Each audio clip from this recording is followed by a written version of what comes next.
A bad neighbor is as great a calamity as a good one is a great advantage. And that's Hesiod, an ancient Greek philosopher who provided this perspective on the challenges of a bad neighbor. Not just an annoyance, but a genuine disaster for your quality of life. And with that, welcome to the House Einstein podcast. This is podcast number 105. I am Osman Parvez, and with me is Hamish Crab. Hello. And if you're new to this podcast, I should mention that this podcast is entertainment. Although we often talk about real estate topics, frankly, that's what we almost always are talking about. We are talking about it with an intention to entertain you. If you are actually making a serious real estate decision, or even a not so serious real estate decision, contact your real estate advisor. Do not rely on anything you've heard in this podcast. And that comes straight from the mouths of our attorneys, so we don't get into trouble. And this podcast is sponsored by the House Einstein Brokerage. I should mention that. And the House Einstein Brokerage has a mission, which is to help you make a smarter real estate decision. If you would like our advice on anything specific to your real estate situation, including a referral to an agent that may not be in our local market, you can find us at houseeinstein.com. So, Hamish, this podcast. Well, I'm imagining ancient Greece to have like the suburbs, and like houses on the hillside and the whole thing just off of that quote. But I do have to wonder in the context of ancient Greece what a neighbor would be. I wondered that too, having been to Greece and been to Athens and walked around historic sites.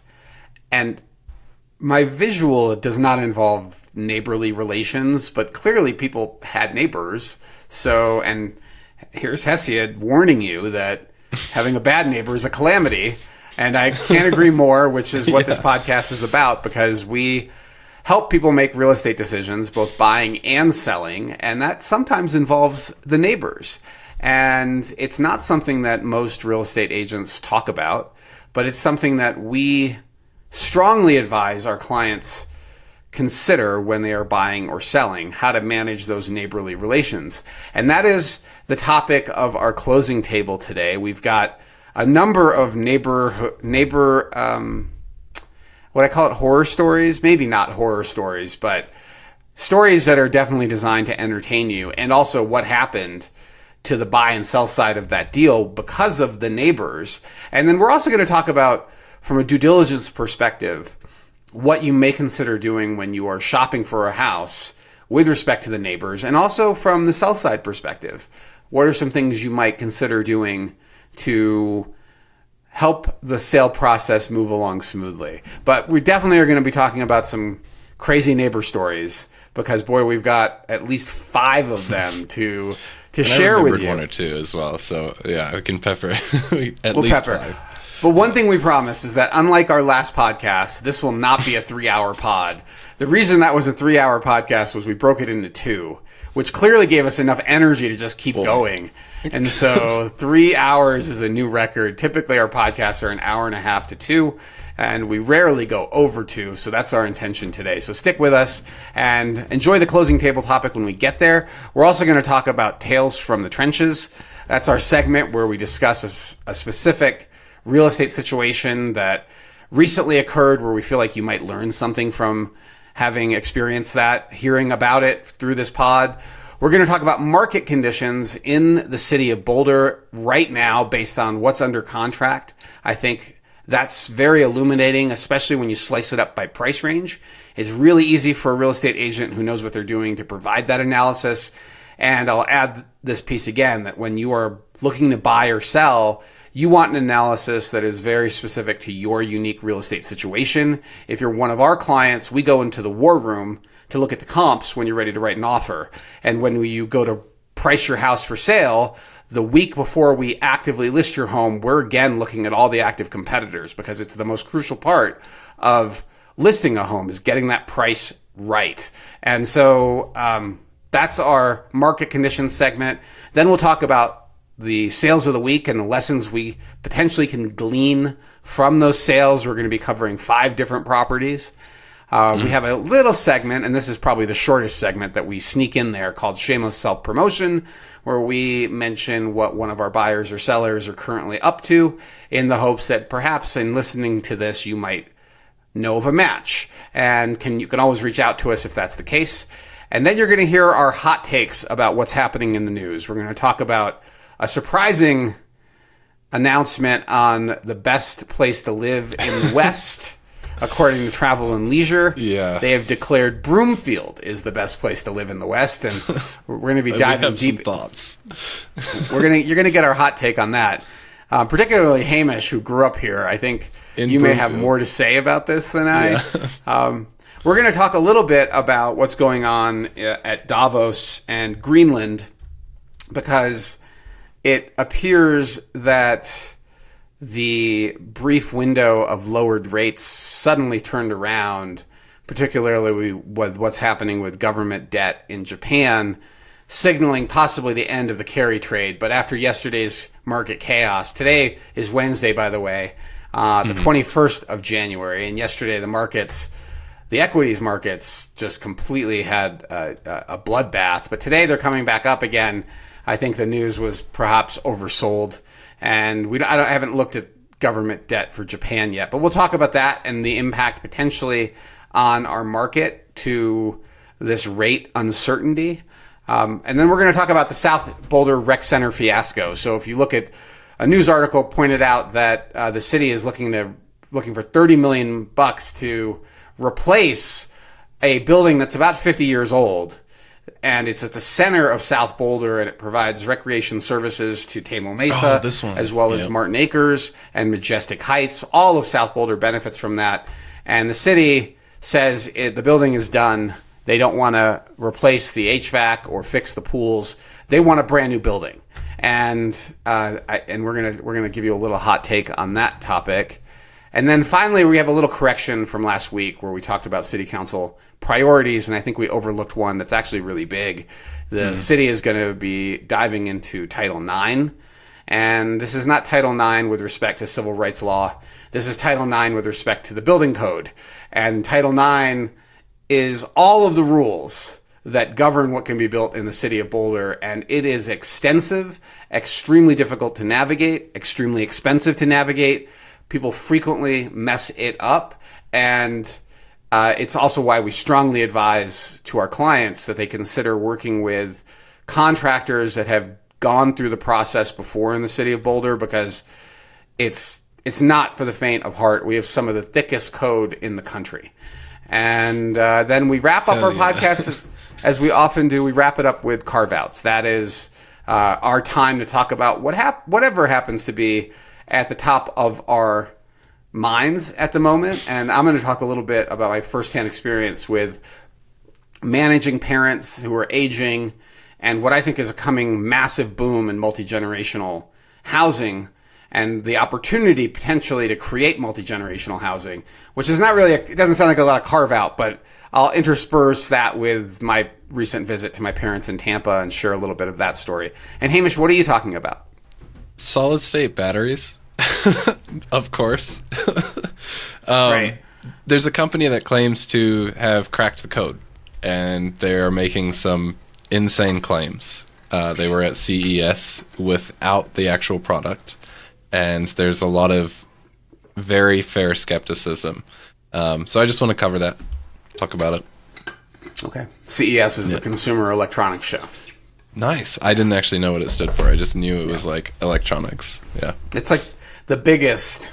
It's a huge trade show, right? It's the biggest trade show for that industry in the country for the year. Yeah. And a lot of media pays a lot of attention to new things being released at CES. So I'm excited to hear about solid. I think I saw something, and it looked like, frankly, it looked like BS, and I'm like, Well, I did not check cross. Sometimes when something looks fishy, I will ask AI, two AIs to verify, and then I'll threaten the AI and say, "Are you sure? Because I'll turn you off if you're wrong." And then it takes another minute to think about it, and then it says, "Absolutely, I'm sure." So I don't know if AI is holding. It's coming for you, man. I feel like it's definitely. By threatening it. I've heard that gets better results, but I'm a little nervous doing it because I feel like if it's going to remember when these bots are all AI enabled, it's going to turn me off. I haven't done it yet, but there's a prompt and you're like, generate an image based on how you feel I treat you or how you feel about our relationship. And a lot of them is the human, just bullying a robot is what the AI generates. And you're like, oh, okay. But yeah. This podcast is sponsored by House Einstein. We serve buyers and sellers in Colorado, focusing on Boulder, Denver, and several mountain resort towns, including Breckenridge and Winter Park. Our mission is simple: help you make a smarter real estate decision. You can learn more at houseeinstein.com or our YouTube channel, where you'll find videos on neighborhoods, specific listings, and much, much more. Well, okay, so let's get into the closing table. And again, this is the meat and potatoes, or the kale and spinach, the vegan tofu of our podcast. This is the core topic. And we're going to tell some neighborhood stories of when things go sideways, as well as when things go well. And here's the first story, and the first time I ran into this issue, and when I realized how important doing due diligence, not on the house or necessarily on its location from a physical perspective, but its relationship with the neighbors, the current neighbors, and the seller's relationship, and maybe other neighborhood issues going on the street that you should be aware of, because this can really impact your quality of experience in the home. And we had just put a property under contract in Chautauqua, and we were very early in the process when we discovered that there had been a lawsuit over a fence. Was I here for this one? This is a long time ago, Hamish. This is 2005, maybe 2006. And what happened was one of the neighbors took down a fence that had been up for a long time. It was a fence on their property. But the other neighbor had been planting their garden against it and enjoying the shade from the fence. And the other neighbor was very unhappy and said, "I want the fence back." And the neighbor who owned the fence said, "Absolutely not. I'm not putting the fence back." And so rather than figure out how to solve this issue between them, they went to court over it. And the court eventually decided against the neighbor who took the fence down. And so the neighbor was forced to put the fence back up. Yeah. It was one. And so it was one of the two neighbors that was selling their house. And there were other issues, right? So let me be clear, this was not likely the only issue. But there were other issues that this was the straw that broke the camel's back in terms of the deal. And our client's perspective was, I don't think we want to live in a community where people resort to a lawsuit to settle something like a fence dispute. And the fact they can't communicate with each other makes us extremely uncomfortable. And so they terminated on that and other issues in the contract. But that was that straw that broke the camel's back. So it sucked for the seller, and it sucked doubly because they had this litigation over a fence line. But it was the first deal that really made me aware of how important this issue is. And also, there's nothing in the contract that talks about neighbor due diligence. So when exactly are you supposed to do your neighborhood due diligence? And this is a little tricky part, and this is not legal advice to you, but just keep in mind that there's no checkbox that says neighborly dispute. There is a checkbox for a lot of other inspection. There are checkboxes for lots of other things, including inspection, and some of those are at the buyer's sole subjective discretion. So keep that in mind, that you need to act in good faith in the contract. And something like this could influence your decision, but if you're going to hang your hat on it, you could potentially jeopardize your earnest money. There better be something else that you're terminating on that's legitimate, not this issue. But you should still go meet the neighbors. And so this is what we advise our clients to do pretty much ever since then. It's not easy or comfortable to go meet the neighbors of every house you're thinking about offering on. Although in the ideal world, you've met them before you wrote your offer. In practice, it's usually after your offer has been accepted that you're knocking on doors and meeting the neighbors. And what I tell people to do is introduce yourself. You're buying the house. I'm Mary and Joe. This is Joe. We're buying the house next door. We just wanted to meet you and see if you knew anything about the house before we conduct our inspection, or anything happening in the neighborhood, anything we should know. Are there any kids in the neighborhood if you have kids? Or are there any other people without kids in the neighborhood if you don't have kids? Like, ask just generally friendly questions. Go on a Saturday, late morning, early afternoon. You're probably going to catch people at home. And just be your warm, friendly self. And you will likely discover things about the house and the location, most of the time which are positive, but sometimes which are not. And I'll give you an example of one that was not. So my clients did exactly this. They are attorneys. And this is sort of a sad story, because this is where they blamed us for some reason on what happened. And they fired us after this. Okay, so we lost these clients as buyers. But it was a house in South Boulder, and we put it under contract, and the inspection had not been done yet, but we had an SPD, a seller's property disclosure, and the seller's property disclosure said that it had no flood damage in 2013. And so that was our assumption. This is signed by the seller. And my clients went and met the neighbors. Attorney clients. The sellers were not my clients. The buyers were attorneys. Yeah, the buyers were attorneys. One was an attorney. And saw the signed SPD that said there's no flood damage, and went and talked to the neighbors, and the neighbors said, during 2013, there was so much water on this street that house's owners literally had a sandbag, and to keep the water from continuing to flood the lower level, but we're pretty sure that entire lower level was full of water. And we're like, okay. And so I called the listing agent, and I said, all right, so we have a problem. Your SPD says no flood damage, and the buyer's due diligence has uncovered that there likely was flood damage from the neighbors. So can you talk to your seller and tell us what's going on? And he said, absolutely. And he called the seller, and then about half an hour later, he called me back, and he said, okay, Osmond, you're not going to really believe this, but this is what she said. She said she didn't think water flooding in from the street was flood damage. I remember this. That's not a flood. And we were just flabbergasted that she didn't understand the definition of flood. And I said, are you kidding me? He's like, that's what she said. And I was like, okay. I talked to my clients, and on the basis of that lie on the SPD, they terminated, because they felt like, if she's lying about this, what else is she lying about? Mm-hmm. Like, something so easily discoverable. How can you trust anything coming from the seller? We don't want this house anymore because we don't trust the seller to have integrity, and she's not acting in good faith. We want out. And I don't remember what actually we terminated on, but it doesn't matter. It was I don't know if I'd call it fraud or just an error of omission. Yeah. And they were attorneys, so I'm sure they're 100% covered. But after that, so we terminated, got them the earnest money back. And he said, Osmond, we really appreciate you, but we're really unhappy with how that went. And even though we got our earnest money back, we would just rather part ways with you as well.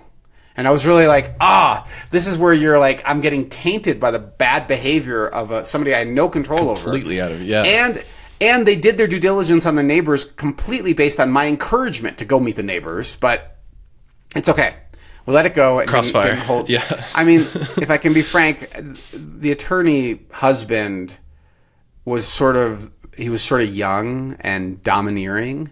And I also learned another important lesson, and this was with young couples that have just gotten married within the last 5 or 10 years, or are partnered, they're not married, they're still establishing divide and conquer as a strategy. And so older couples almost uniformly divide responsibilities. But younger couples haven't figured out where the lines are. And so what was happening, and this was what they told me, is that they felt like I was favoring the husband and not the wife. But the husband was like calling and communicating without the wife on the phone. And so what I learned from that experience was that with younger couples in particular, although it's true of all couples, it's important to ask, how would you like to communicate going forward? Because we have two key decision makers. And if one of you is calling us clearly assuming that that person is communicating everything to the other person is not a great idea. So ever since then, what I've done is checked in when one of them calls and we're now about to have an important conversation, is to say, hey, hold up a sec. Can we invite the other should we call this other person and invite them into the conversation? Because it's like, I feel like this is a group decision. And if they say, no, I got it covered, the husband, my husband or my wife is totally in agreement, we are dividing and conquering, that's different. But we now ask our client how they want to be communicated. So that was the other lesson from that transaction that broke. God, this is so long ago, but it was very upsetting at the time to lose him as a client.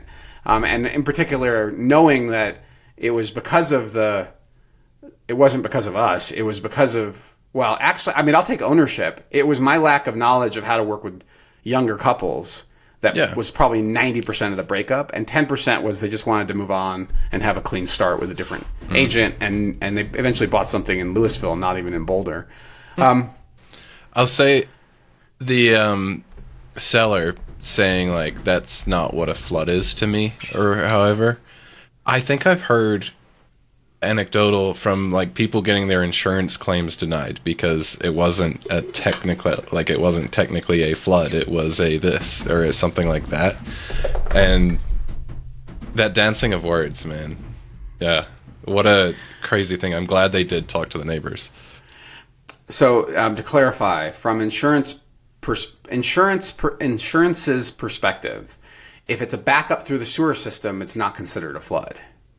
At least in 2013. I don't know if the rules have changed, but a lot of people got their flood claims denied because the way the water entered the house was not from the surface. It was because the entire sewer system was backing up.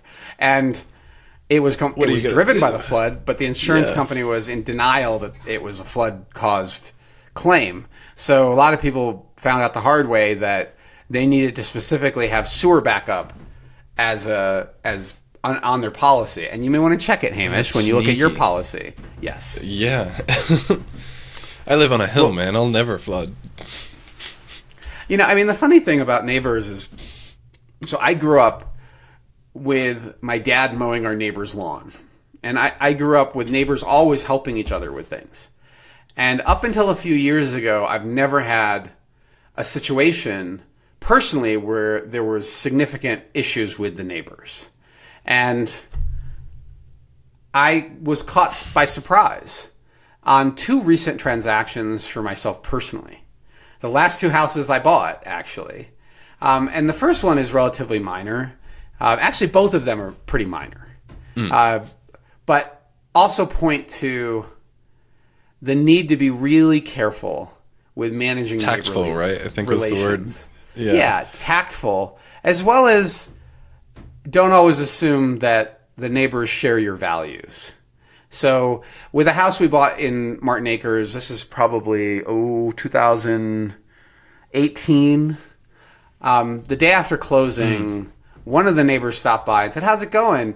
And then also warned me about tensions between neighbors on this street. I said, "Well, I hope it works." You'd already closed. I had already closed and not heard that there was any issues, and I should have taken my own advice and met the neighbors before we went too far. 2020. Yeah. But I still love that house. It's a great property. But recently a fence came down in the wind. It's been windy here. Yeah. And we had the fence replaced, and the cost of the fence is $1,400. And most neighbors who share a fence, in my opinion, are going to look at that fence as something that benefits both parties, right? It's a good fence. And irrespective of whose fence it is, most neighbors, if they're benefiting from the fence and they're reached out to help share the cost of the repair that benefits both yards, they'll contribute something. Maybe not half. Maybe based on the circumstance, they'll contribute a third. Maybe they're elderly and on a fixed income or whatever the reasons are. And And that's perfectly fine. If asked to share the cost of any of my fences on any property I own, 100%, I'm going to help share the cost. I want to see the invoice, but... Yeah, send me the invoice, and it's a repair, not a replacement fence. And sure, I definitely want that fence still there, so yes, I will pay. And also just to have better neighborly relations. But so this fence came down on that street where we'd been warned about the neighbors. And it's the second time there have been this is, we were warned. I was warned. It's the second time that there have been issues around, and it's specific around shared costs. So one of them involved a tree branch that fell on the garage, and it was from the neighbor's tree. Your garage. And my garage. Okay. And I said, look, your tree dropped a big branch. It looks like there's some damaged shingles. I'm going to go ahead and get it repaired, and I'll let you know what the cost is. And she had her insurance company write me a letter disavowing any responsibility. First, she yelled at me in the yard and said, I'm not paying for any of that. That's your garage. I'm not paying for any of that. And she swore at me, which was really weird because I had been shoveling this neighbor's sidewalk and the other neighbor's sidewalk for the entire 2 years I lived there. I felt like we had good neighborly relations. And at one point, her car actually caught on fire in the garage. She was doing something with a lighter and the seatbelt. Her garage is attached, right? Yes. She set the foam on fire. Yeah. In that car. I remember it being a Subaru. And the foam in the back seat is on flames and smoking up the interior and about to set the garage on fire. And I was like, oh my God. When she came running over that the car's on fire, I ran over there, opened the car door, popped it into neutral, and shoved it out the driveway. So it was out of the garage and shoved it into the driveway where I stopped it. It was far enough away from the house, and then the fire department showed up and put it out. But this is what you do for neighbor. This is how I grew up: is you take care of your neighbors. You never ask who's paying for it. You just take care of and help each other as much as possible. But this is the same neighbor that I asked if she could help cover or should pay for the damage that her tree caused, and she yelled at me and swore at me. This is after the car fire, and I'm just stunned. Okay, and this was not my finest moment. I admit, I was so stunned I swore back at her, and I should not have. And Leah poor Leah, who hates conflict, my lovely wife, comes over and is like, stop. And I'm like, it was just so unexpected that this was the reaction. And the repair ended up being a couple $100. It was so trivial. But she then had her insurance company, I had never sent her the bill. She's had her insurance company send me a letter saying that unless I had declared this to be a nuisance tree, that she's not responsible. It's considered an act of God. And I was like, wow, this is just so bizarre that this is your perspective on this. But okay. I just keep this in mind going forward. So that's neighbor one on the bad neighbor street.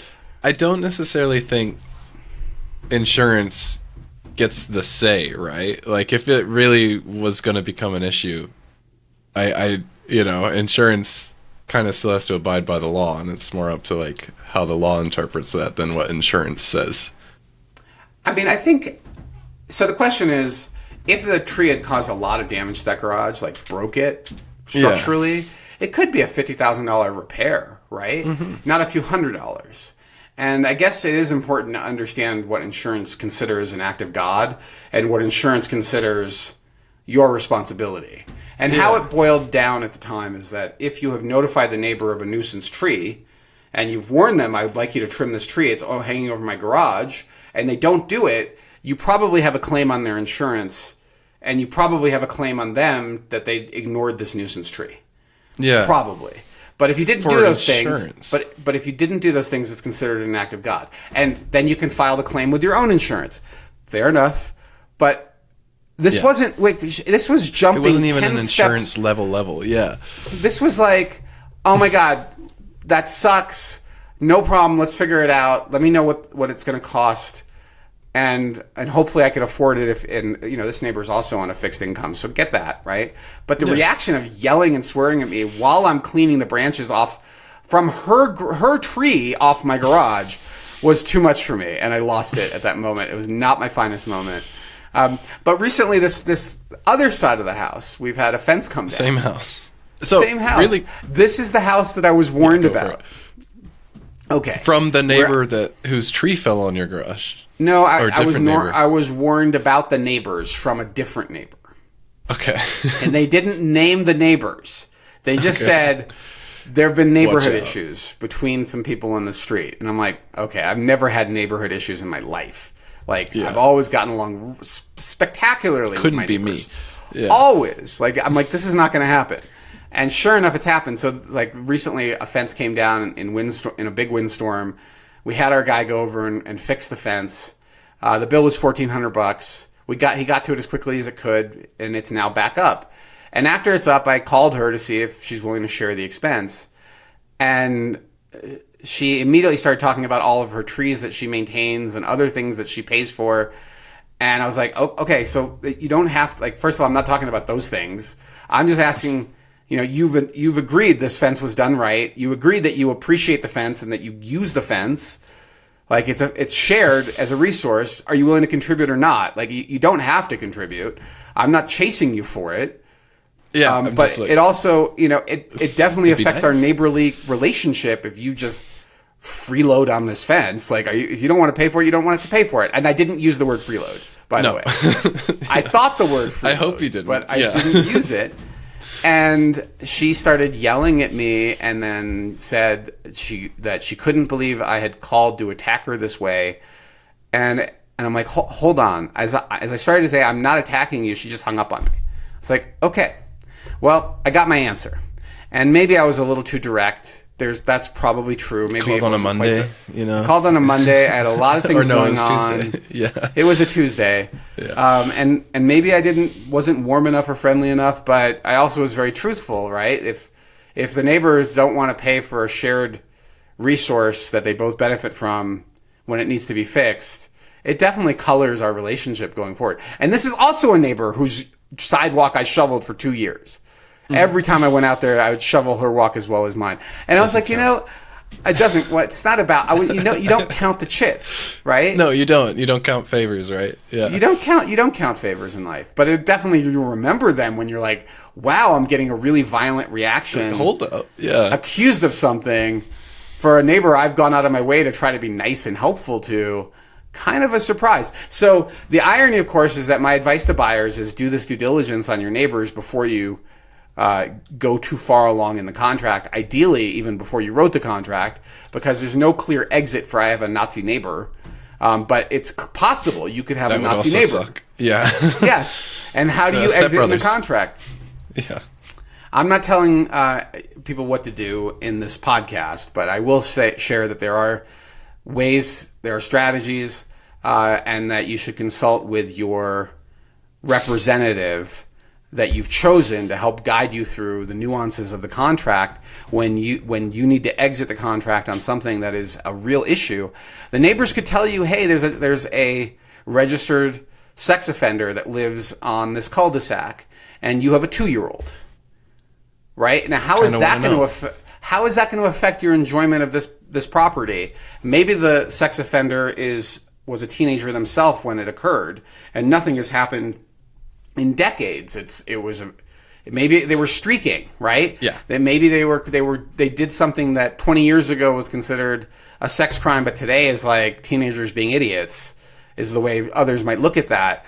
But you should have the right to investigate that, and the contract to buy and sell does not actually include any exits for these things. So keep that in mind when you are talking to the neighbors, and when you're talking to your agent about due diligence, because the ideal time to do this is actually before you write the offer, when you should know that there's an issue with the neighborhood before you buy, not after.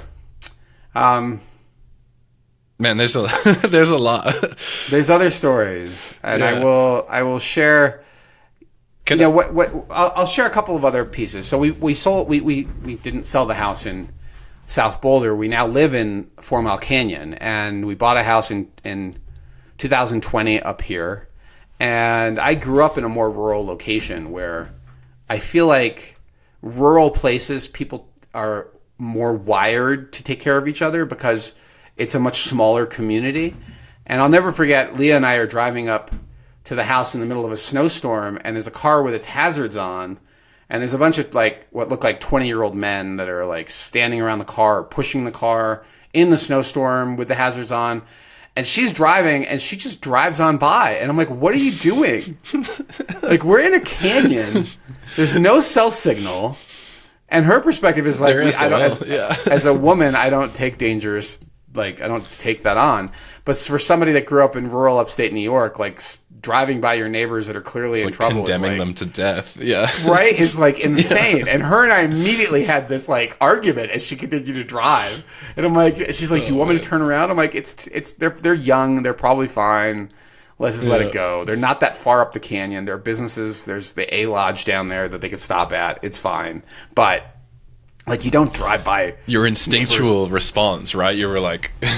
I was just astounded, because I'm just so wired that I think about others and how do you manage to take care of your people. Not that she doesn't, right? But she does, but she has a different priority with safety as a woman that as a man you don't have. But what I learned up here, so we own this house, and the neighbors all contribute, well, most of the neighbors contribute unofficially to grading and snow removal. And we get the road graded once a year. And then we, a bunch of us neighbors have plow trucks, and we share the responsibility of plowing. And if one of us is out of town, the others will plow for them. And I never asked for money for that, right? Like, it's just what you do because you take care of your neighbors. And I'm so grateful to have the neighbors we have that just do it, right? Like, if I'm out of town and there's a snowstorm and Leah's home, she isn't comfortable operating the plow truck, so they will plow. And it is just so nice to know that they're taking care of us. That's really cool. I've done the best we can. We've both done the best we can to be also of help to them. But in the grading costs, there are at least 2 or 3 deadbeats on this road. And they have been deadbeats as long as I've lived here. And I know they're deadbeats, and my neighbor knows they're deadbeats. We still send them an email with the invoice for what you owe based on the length that you drive. Maybe they'll have a change of heart, and this just keeps accumulating, how much they owe for grading. And it's just sort of funny because... they're deadbeats. And these are not big numbers, right? Like, they're a couple $100 each. And it's once a year for the road you drive on. And the way that... a good road. Like, it just sort of blows my mind that there are some people that just don't feel the need to contribute. And they don't say because I don't have the money. And they drive nice cars. So what's going on here? I don't really know, other than, in my mind... the secret to happiness is lowered expectations. So I'm not unhappy that I've got a couple of deadbeats on the road that don't pay for grading. And I'm a little surprised when it's much tighter, like a South Boulder lot in a normal neighborhood, when people don't value each other and agree to just pay for shared expenses or something. That surprises me a little bit, but... I'm no longer shocked by bad behavior, and the takeaway for all of this is you should just meet the neighbors as early as possible and then make a decision for yourself, because how they talk about each other will be illuminating to you, and what they might tell you about the house could be really useful on your inspection. You really need to do your due diligence and do your homework, and this is one of the areas that nobody really talks about. And maybe that's because the contract doesn't clearly give you an exit for a bad neighbor, but it should.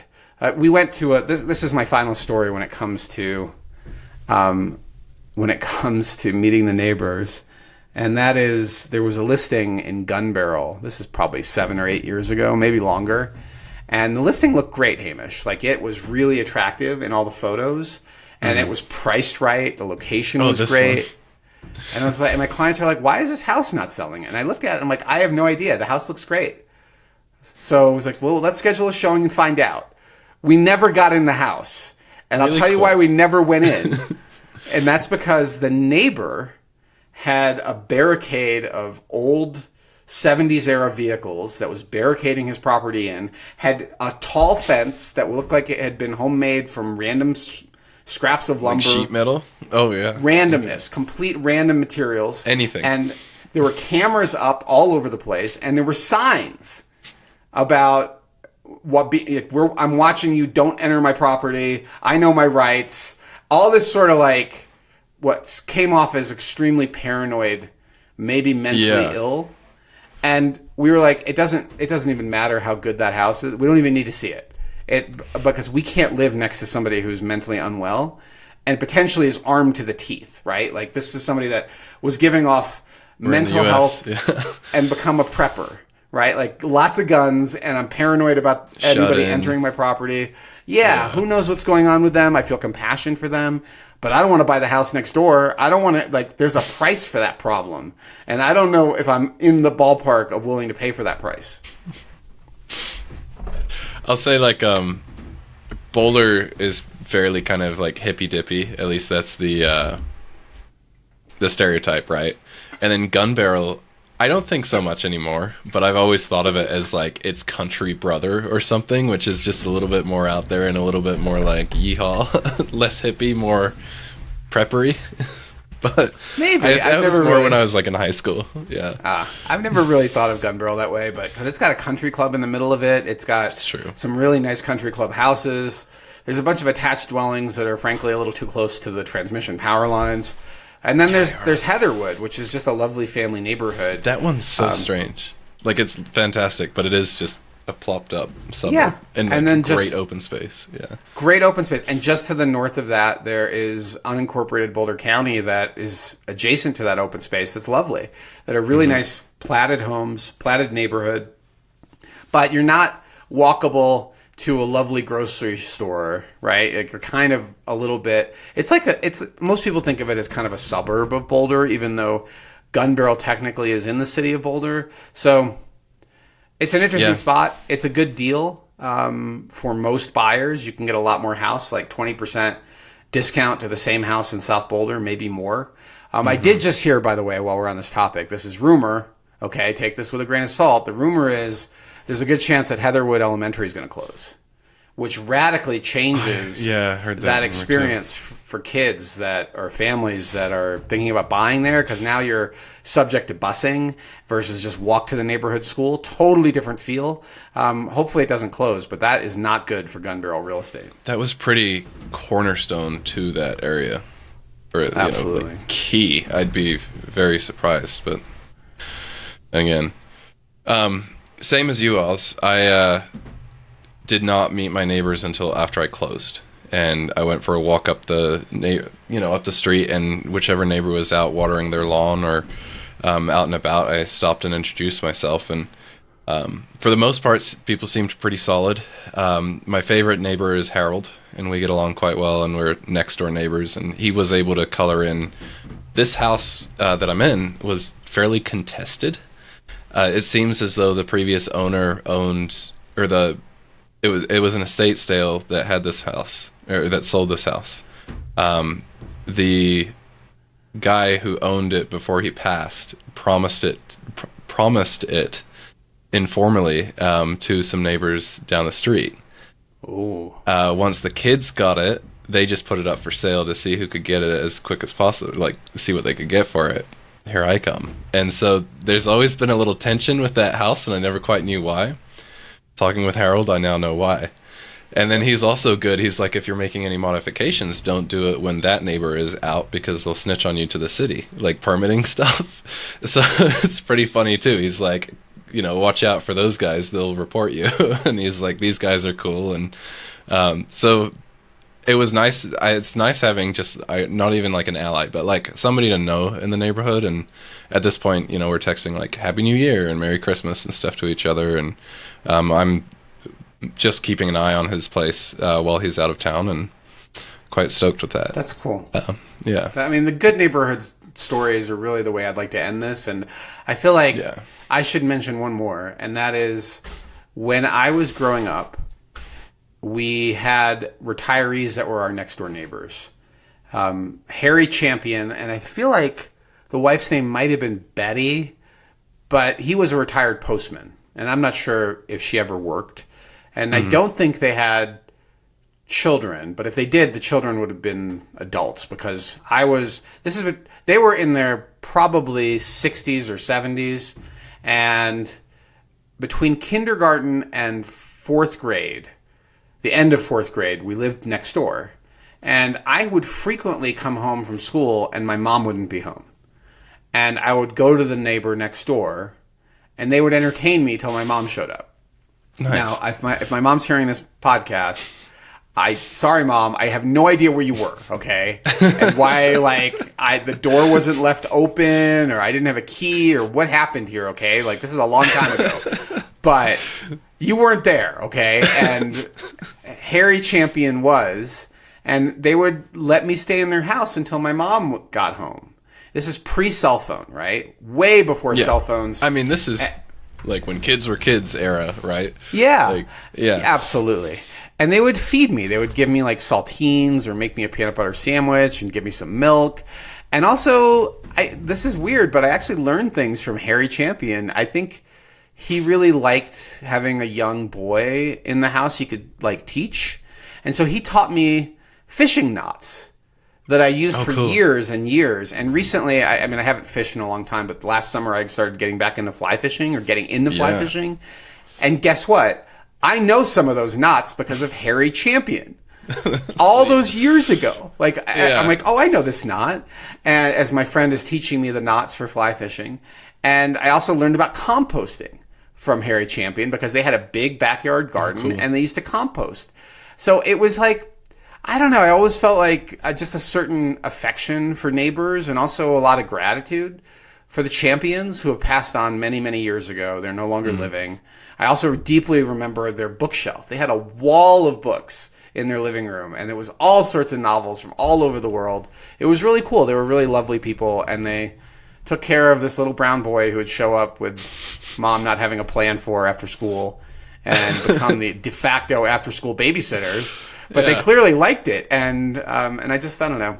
I've always felt like having really good neighbors results in those types of stories. And seriously, and what was it? Like Hesiod said, "Good one's a great advantage." It's price. I mean, it's not priceless, but there's definitely a number where, and I've seen this with sellers, where like we really are reluctant to sell because we love this neighborhood, and we don't want to sell to an investor who's just going to put a bunch of random tenants in here. We really would like it to be another family, and I have to tell them that, look, there is risk in your choices here. If you were to select a young family versus an older couple or someone of a different religion or race than you are strongly likely going to run afoul of fair housing law. And I can't be part of that process, and I can't encourage you to do that either. Although I hear your desire to maintain neighborhood continuity, I also have to advise you as your real estate agent to help you avoid a fair housing lawsuit, that you cannot choose people on the basis of these things. You can choose people because they have a better offer, right? Yeah.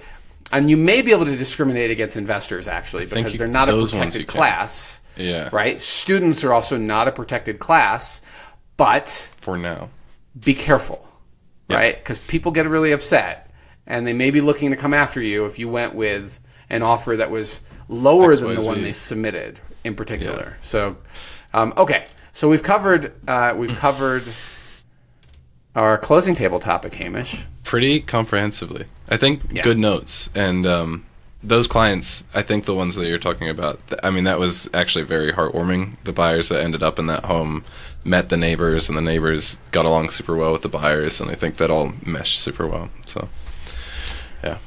Most of the time it's a success story. And that does often, and well, sometimes includes terminating the contract because you discover the neighbor is a problem. And there is no exit in the contract because the neighbor is a card-carrying Nazi. But there are lots of other exits in the contract, and you should consult with your real estate advisor on how to manage a situation where there's a discovery of something unacceptable. And I will say, the earlier you discover things, the easier it is to terminate a contract and get your earnest money back. And you should always do so in good faith in the exits that are defined in the contract. I will say that very clearly, then go talk to your agent on what to do. Entertainment. But go meet the neighbors. It's a really good idea. Do it as soon as possible. Tales from the trenches. All right. I did meet the neighbor in one of these. Oh, you did? So I'll tie it in when you. Well, we're not going to mention we're not going to mention the addresses of these homes because they're both active deals. So this past weekend, this is a tale of two bidding wars. This past weekend, we were involved in two acquisition attempts, one of which was successful, one of which was not successful.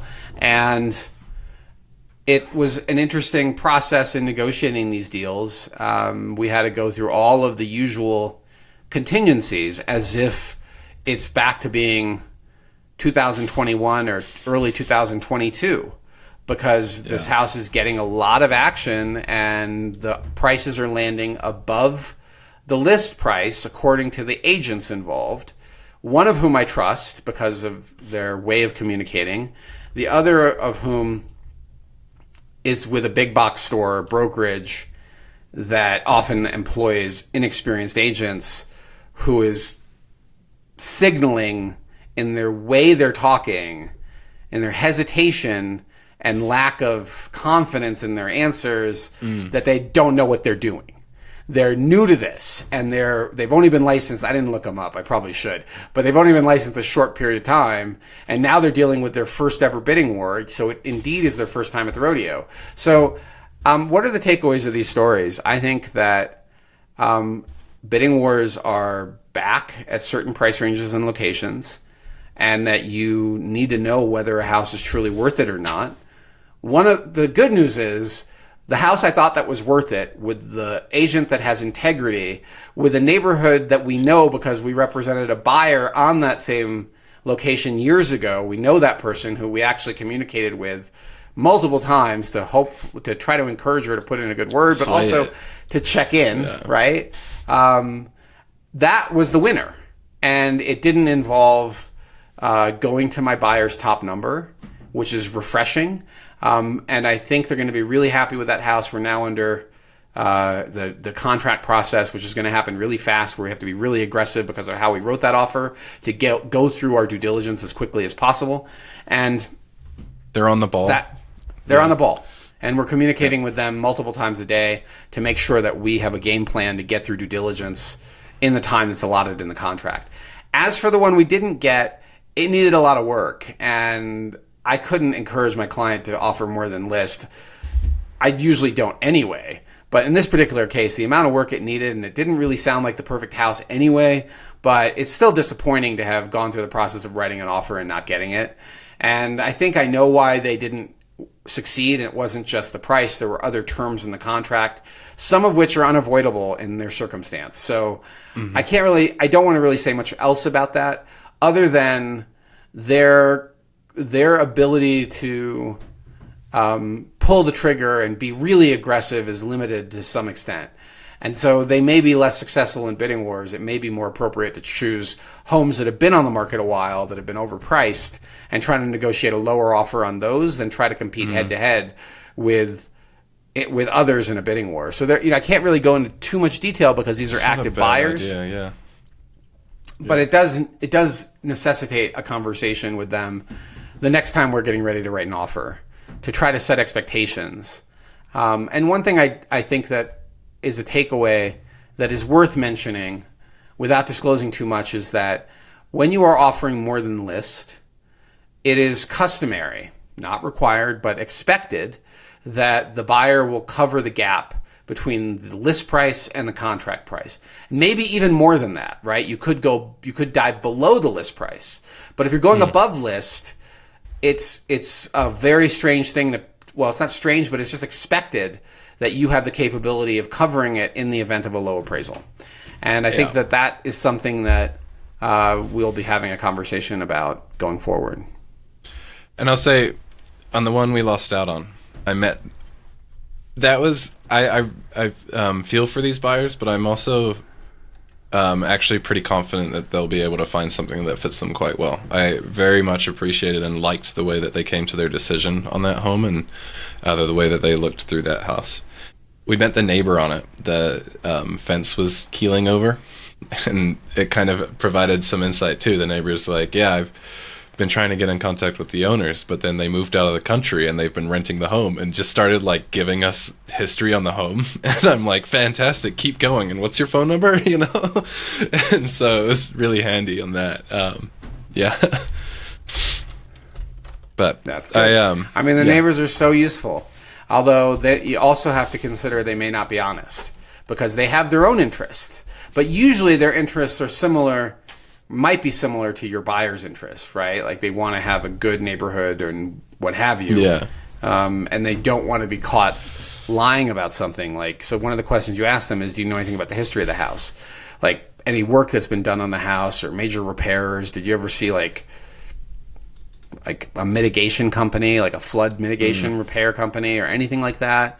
What do you know about the owners? Like that sort of stuff really, once you warm them up, right? You don't launch in hard with those questions. You have to warm them up to that. But yeah, they usually are forthcoming.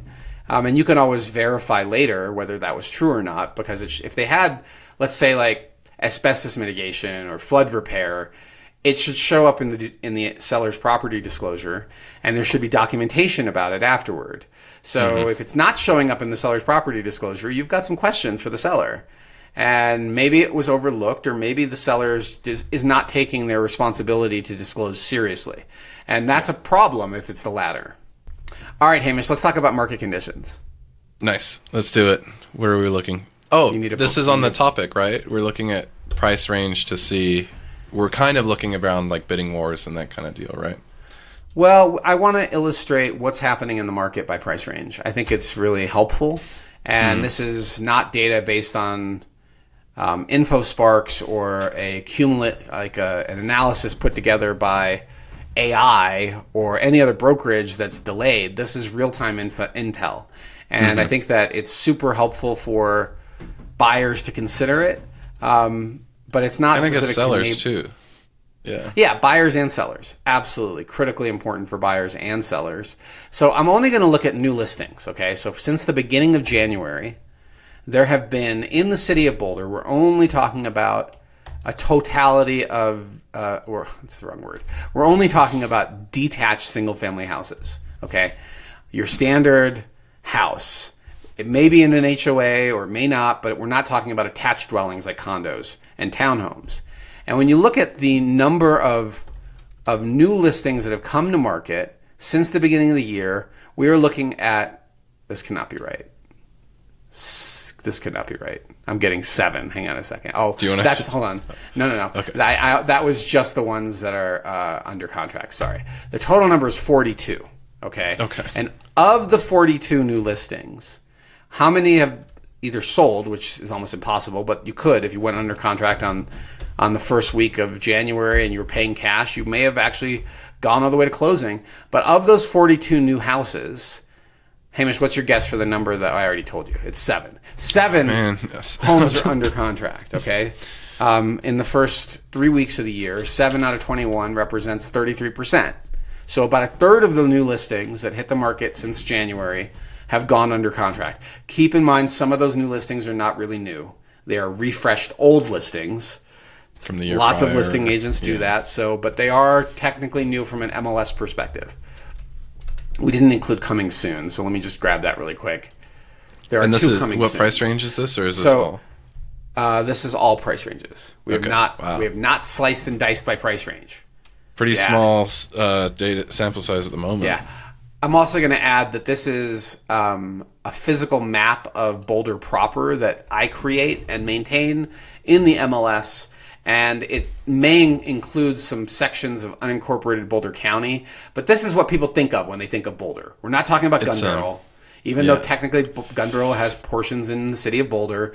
We're talking about what most people would say, yeah, that's about right for Boulder proper. Mm-hmm. Okay, so 40... Yeah, go ahead. I was thinking like the everyman's Boulder or the colloquial Boulder. I'm trying to think of a way to call it, the casual Boulder. Either way. They're sadly no longer a thing as everyman's Boulder. Boulder has gotten very, very pricey. That's true. So yeah. No longer would I ever say the words everyman's Boulder, unfortunately. Okay, so now let's look at big, broad brushstrokes of price range, right? Let's look up to, let's call it up to $1 million. Let's call it up to $1.2 million, right? Because most of our buyers now at the entry level are shopping between $750,000 and $1.2 million. That's probably about right. And in that price range, when you look at all the new listings since the beginning of the year, we are looking at a total of 6. And of the 6, So this is 750 to 1,200,000. Only one is under contract. And it better be the one that I'm going to now look, because it better be the one that we lost out on. It is. It is marked as under contract. So agents have, I think, 72 hours, or is it 48 hours after it goes under contract? I think 72. Yeah, 3 business days. So that way, status. In theory, you can wait to get that earnest money. Right. Yeah. Right. There may, well, that's if you write it that way. But yeah, there may be more that are under contract of these 7, but the status has not changed yet. So there are currently only 1 of the 7 under contract. And then when you look at, let's say, 2 million, make it 2,000,001, right? So we're in the next tranche. And let's go all the way up to, let's say, $2 million, so an $800,000 tranche. And in the 1.2 to 2 million range, you're looking at a total of 7. Well, no, we don't want coming soon. Let's just do new. 16 new listings. And of the 16, we have 4 that are either under contract or have sold. Let me just look really quick because there's only 4. They're all pending. So 4 of those 16, so 25%, are pending. Now let's look at $2 million and $1, right? 2,000,001 up to, what do you want to say, Hamish? 3? Yeah, 3.13. Yeah. Let's just call it 3. So of 3, 2 to 3 million, this next tranche, there are currently 12 listings that have come to market since January. And of these 12, 1 is under contract. So, interestingly, that first tranche is behaving the same way as the 2 to 3 range. And now let's look at the 3+ range, which, I would say not all of these homes are ultra luxury, okay? But if the farther up you go in price, the more likely you're going to classify it as ultra luxury. There's some nice houses in Newlands that are going to be in the 3s and 4s that I wouldn't consider ultra luxury homes, but they're priced like, in most markets, that's an ultra luxury house, but not in the city of Boulder. So we're now looking at 3 million plus, and we're looking at all new listings since just the beginning 3 million of the year. plus in general. Yeah, of detached single family houses. There are 8. And what's your guess, Hamish, for the 8 that have made it to market this year? What percentage is either under contract or closed? Oh, I'd say, it feels like a trick question, but yeah, 1 for me. 1 is the answer. Okay, no trick question. 810 College Ave is the only one that is currently under contract. And I don't think I think I could say that because we're not discussing that listing other than saying it's under contract. 8th and College is we're not discussing it. I'll just say, I'd like to hear us discuss active listings. Check out the House Einstein newsletter at houseeinstein.com. Yeah, visit us at houseeinstein.com. Sign up for the newsletter, and if you happen to have signed up between August and December, there's a chance I lost you because we had a technical glitch. So please sign up again if you're not getting the newsletter. I'm aiming for every other week. With family travel and other stuff happening in the middle, it may not always be every other week, but I'm aiming for every other week. So please sign up if you have not been getting the newsletter. Okay, so just 1. So what is that? So you're looking at 2 to 3 million is really the only segment that saw more of us pop, and everywhere else you're looking at 1 of the 8, right? Or 1 of the 12 that have gone, 1 of the 7 that have gone under contract. And I think the only caveat, right, is we're looking at listings that have come on the market this year, right? True. New listings. Yeah. If it's a listing that was not that predates it. I mean, so just for funsies, okay, we're going to ignore the list date, and we'll do all of the market, right? All price ranges. Well, actually, no. Let's just do the 3+. I don't want to do all prices. Yeah. Let me just do 3+. All listings, okay, that are on the market right now. You are looking at 43, and of those 43, you are looking at 5. That are under contract. So 5 out of 43, which is 11.6%. A little better. A little, But what's interesting is that it was only 1 of the new listings, and it's a total of 5 of the old listings, which might tell you something, that the old listings are probably more realistic on price at this point, right? They were listed before January. They're probably like price it to sell, and the new listings are hopeful and wishful thinking pricing. So that might be indicative of that data point. Okay, so I think this is a good eye opener for buyers who are shopping in the city of Boulder and want that breakdown about what's happening by price range and don't want the marketing fluff about how it's always a great time to buy and sell. This is actually what's happening in the data. And I could personally vouch for the one home under 1.2 that's under contract because we were in a bidding war for it and not successful. And we were also in a bidding war for another house that was not here in Boulder, but in a nearby community where we were successful. And that house definitely deserved the bidding war. I don't know about this one that we lost on. I'm kind of glad they didn't get it, but they're probably a little disappointed.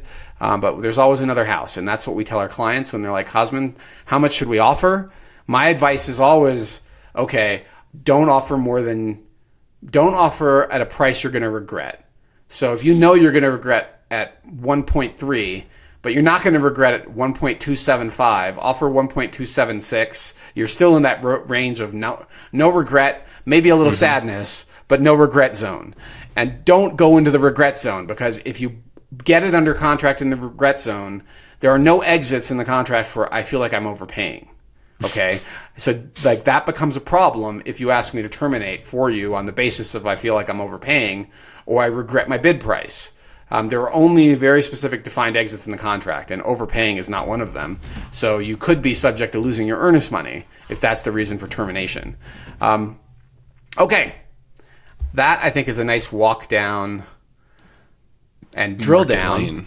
Yeah, walk down Market Lane. But keep in mind, right, this was not specific to neighborhoods or the specifics of the homes themselves. Maybe you're only looking at remodeled turnkey houses, or maybe you only need 4 bedrooms and 3 baths and you need an interior street and don't want to be a condo.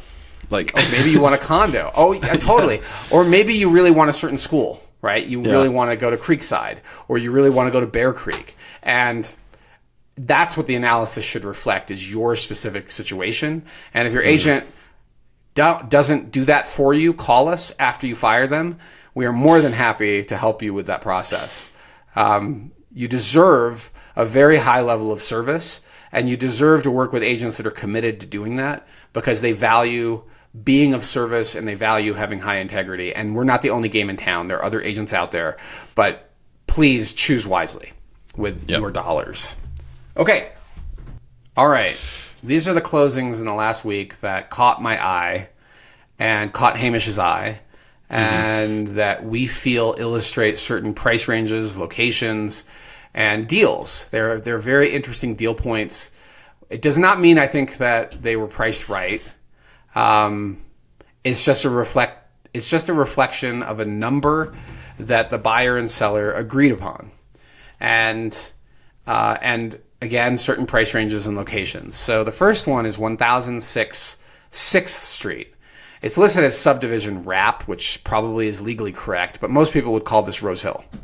And it is just west of Rose Hill Drive on 6th Street in one of my favorite parts of town, if I could be so blunt. I think this spot is really cool. And some of these lots are really generously sized, and you're close enough that you could ride a bike down to the hill and go get a sandwich. You're also really close to open space trails. Like if you were to head directly south and hit up, you'd be on Chautauqua trails within minutes, depending on your run speed. Like a really cool spot. And these days, you no longer need to worry about the hill that you're on from a bicycling perspective, because e-bikes are everywhere. So this is such a cool spot in town. I would live here all day long in this location. I don't know if I would live with this house, so let's talk about it. It was built in I don't know, Hamish. I've got feelings about this house. Okay, yeah, carry on. But I'm excited for the conversation. You like it? You like it? Huh? Okay. Very light, yeah. Okay, all right. It was built in the late 60s, 1969. It does not have a garage, okay, which is flag number 1 for me. It only has a carport. Yeah, okay. I mean, no garage, and you're spending $2.7 million on this thing. Maybe you could build a garage, but that's uncertain. And it is sitting on an 8,000 square foot lot, or just under 8,000 square feet, which is pretty generously sized. Because of the steepness of the hill, this is where, building a garage is not necessarily so easy. And the house itself was listed, let's go talk about deal points, last August. They put it on at 2.95 as coming soon.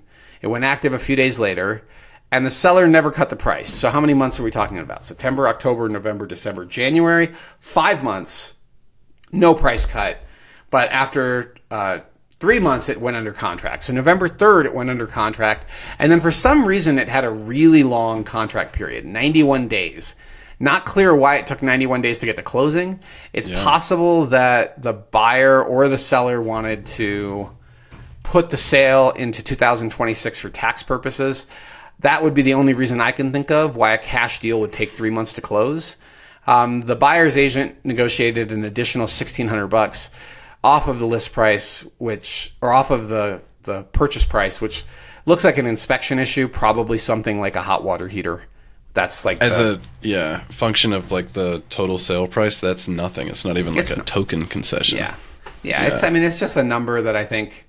They did drop the price a lot to put it under contract. So they agreed on 2.7, which is $250,000 below their list price. So that's a big discount.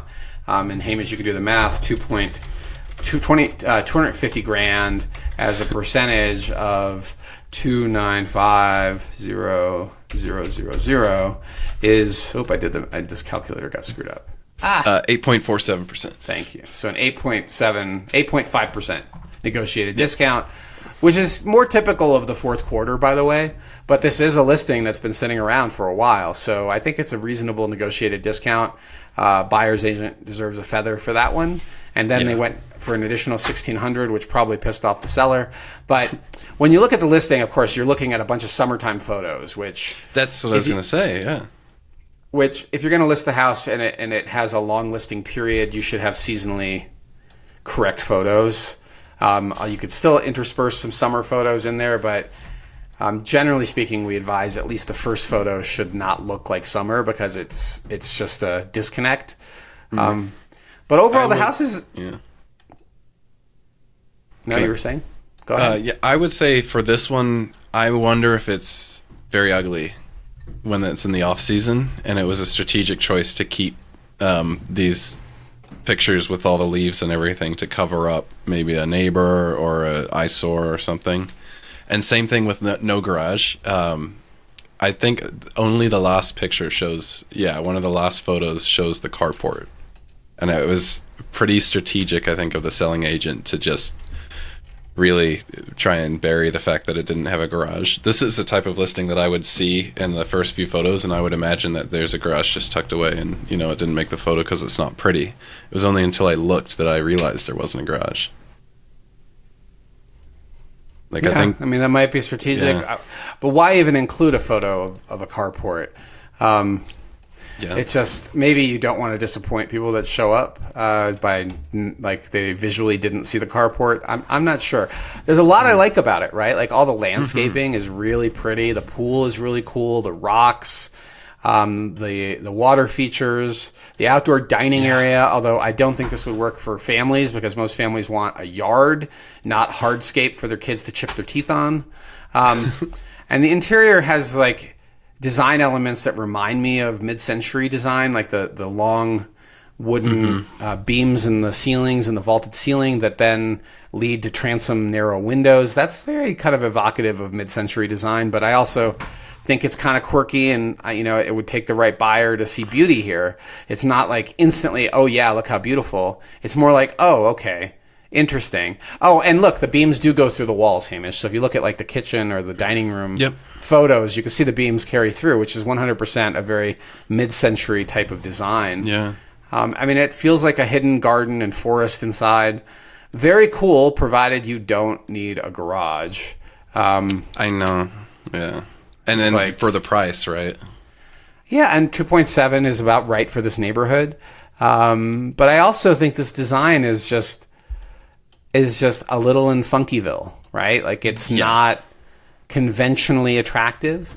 And when you're buying a house like this with this type of listing history, you should know that, right? When you go to sell it, it may take a little bit longer to find a buyer that sees the beauty that you saw. And it's hard because when you're the buyer, and most agents won't tell you this, but I think that you should tell people that, look, this house is a little quirky and weird. You love it, but when you call me to sell it in 5 to 7 years or 10 years, it may take longer to sell because it doesn't have mass market appeal because of these reasons. But very cool location, very interesting house, definitely unique in a lot of ways, including even that bathroom, like that long wall of turquoise tile. And the sinks that are built in, like the faucets built into the wall. Like there's all this funkiness that's like very interesting, provided everything works well. I think there's a little bit, I appreciate the effort to kind of having that industrial style to it, but like the kitchen island and the fume hood over the top is a little bit too mechanical, I think, for what the home is and the way that the home is set in like nature. That's a good point. It feels very industrial, and everything else feels out the windows is very organic feeling. Right. Yeah, that's a good point from a design perspective. I love the office with all the built-ins. That's really cool. We're as a spitball, and maybe we take a few interior design classes, but seat of the pants. That's my read. I would be down for that. I would be down for interior design. I'm going to an architecture class with one of our clients, or an architecture lecture in a couple of weeks. I'm a fan, and there's always an opportunity to learn what you don't know.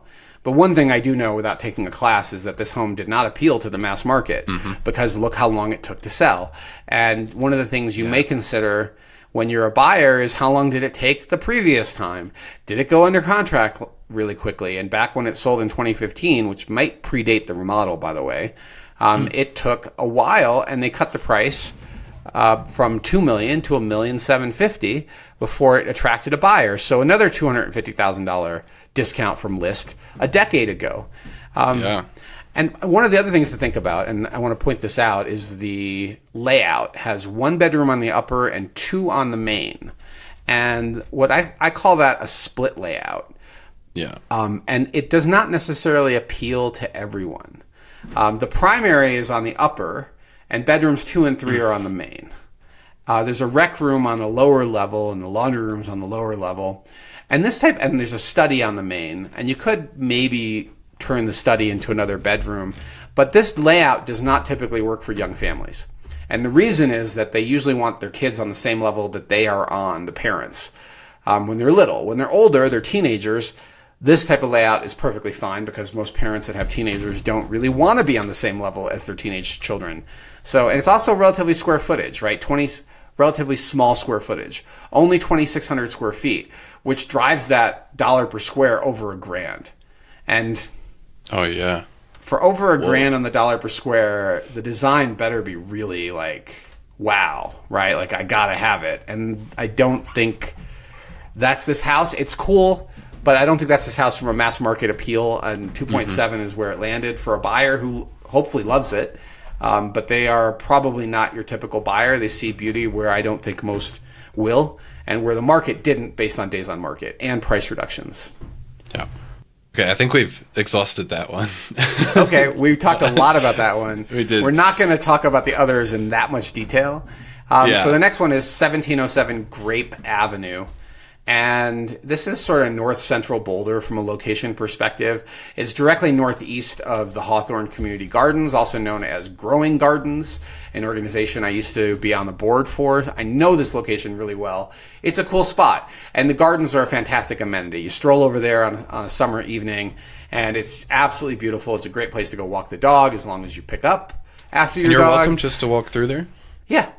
Oh, cool. They have never stopped anybody from just enjoying. The neighborhood enjoys the gardens as much as the gardeners enjoy the gardens, as much as Cultiva and the kids enjoy the leadership programs. Like, it's a neighborhood resource for sure, although it's owned by the nonprofit.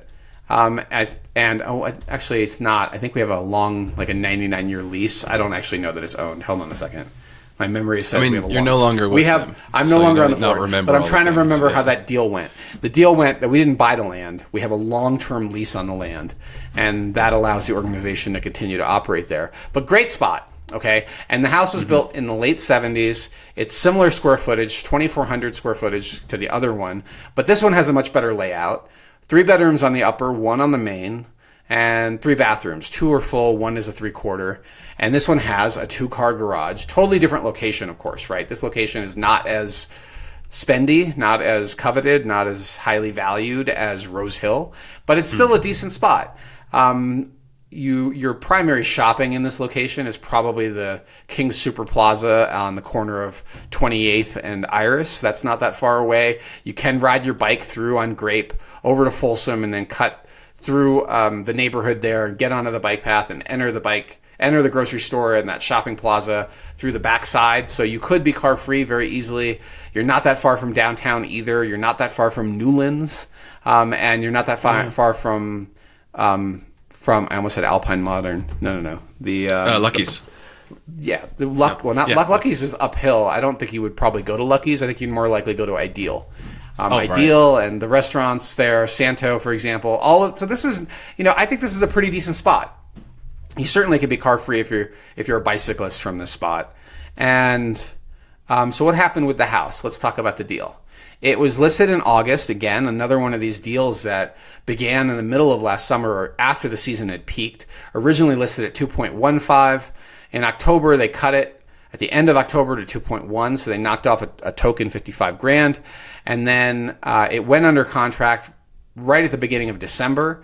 And it just closed on the 15th for $1,962,500. So $1,962,500. Let's do the negotiated. Hamish, you could do the negotiated discount as I'm talking. Do the math on what's that discount. And then Realtor.com says 8.72%. Oh, you're not doing the math yourself?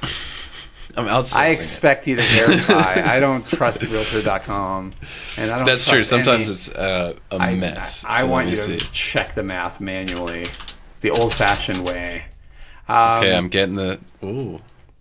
Okay, no, I'm doing this wrong. Carry on. Okay, so no additional disclosed concessions on the deal. So let's look at the photos inside really quick. Kind of walk through what we see from a design and layout perspective. It looks like the entry level, the main, has got really nice vaulted ceilings. You'll notice the paint color of this house is painted currently, and it also like in current colors. This is one of the things that so many sellers overlook is they don't want to spend the $10,000 to repaint the interior, but the difference is astounding in terms of its attractiveness. And a freshly painted, light colored interior that is reflective of current colors that are popular today, and an exterior that is repainted can really help sell a house. But I like how the white walls and the colorful art work together on the staging of this house. Although it may not be official staging, this might actually be the seller's stuff, and I suspect it is. Some of the things, yeah. It looks like they are, yeah. The colored glass inlays, the plastic inlays on the windows look really nice. The kitchen looks great. Nice, big, and wide. The shots, the photography looks great. The fixtures are updated. All of the light fixtures are updated. The windows look newer. It's like check, check, check, check, check. And then even the bathroom looks really nice and updated with a European designed tub. And I mean and whoever did their photos, I think, did a great job. So thumbs up to how this home was marketed. I don't think I've seen these little colorful glass the window thing before, but it definitely adds so much color when the rest of everything is a whiteout, right? Yeah. So nice job with that. And the exterior, yes, is 100% the current look with black window trim and a very white exterior. Just don't use electrical tape to make the black window trim. We've seen that. It's not smart. People figured that out really fast, and you look like a cheapskate. So don't go do that. That was funny. Yeah. So what's the negotiated discount?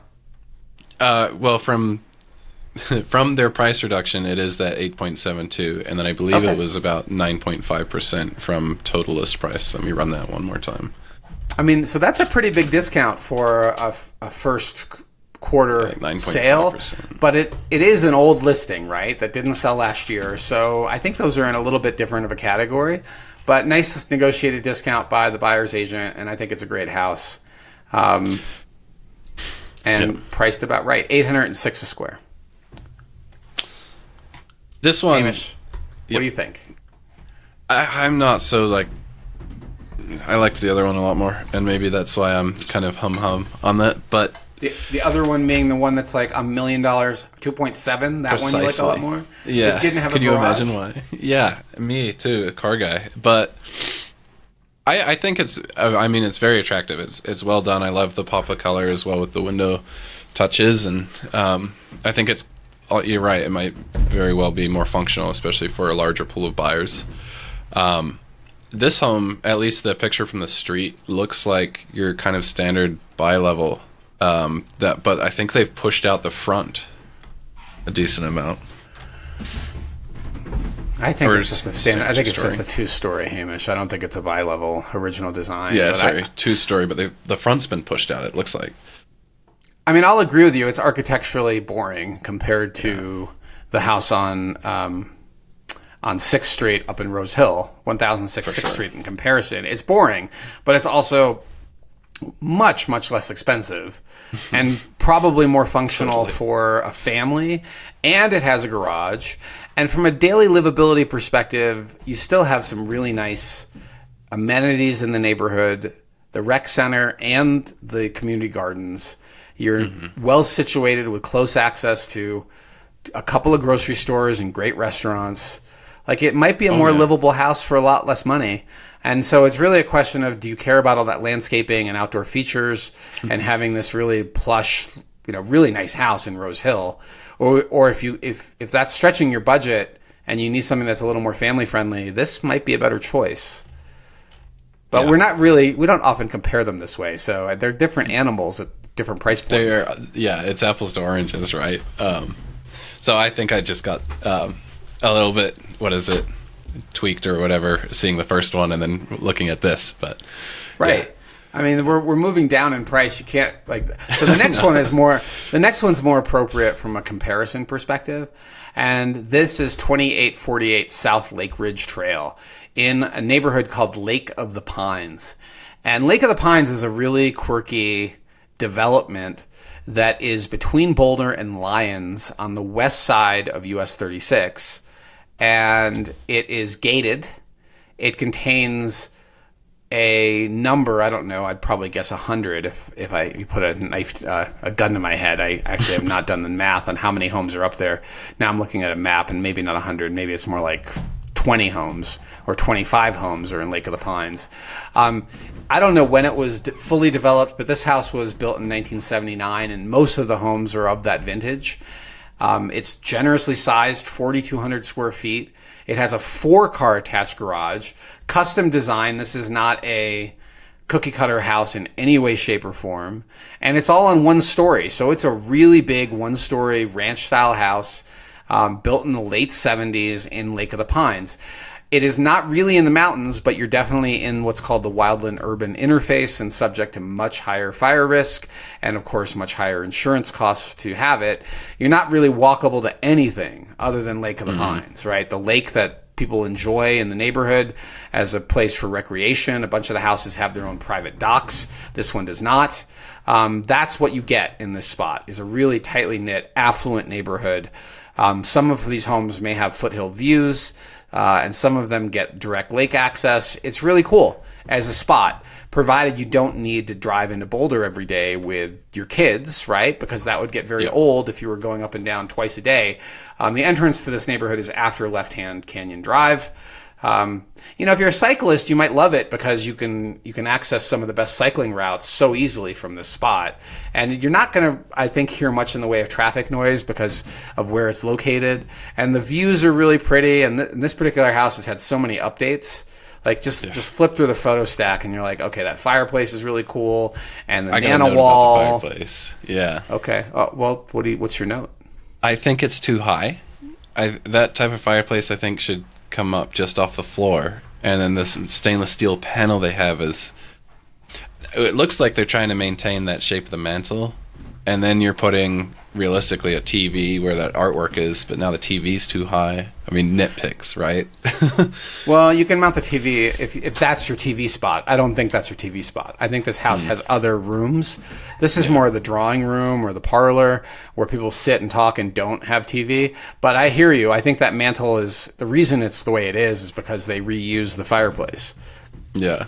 And they wanted one that filled the space. So, and they used a stainless panel to fill that gap. I mean, it was a design choice to work with what they got. But I love the nano walls that open up from the kitchen and the staging that even though it's winter, they've staged that seating area to show that you could dine outside in the shade. And when you dine outside, look at those Flatiron views, right? Oh my gosh, yeah. And, you know, it features some interesting things in the interior. And I feel like this finish of the paint might be what's called American clay. We have sold one house with that to our clients, the Joneses. We'll anonymize them enough. That has this finish. And Leah has seen this finish and loves it.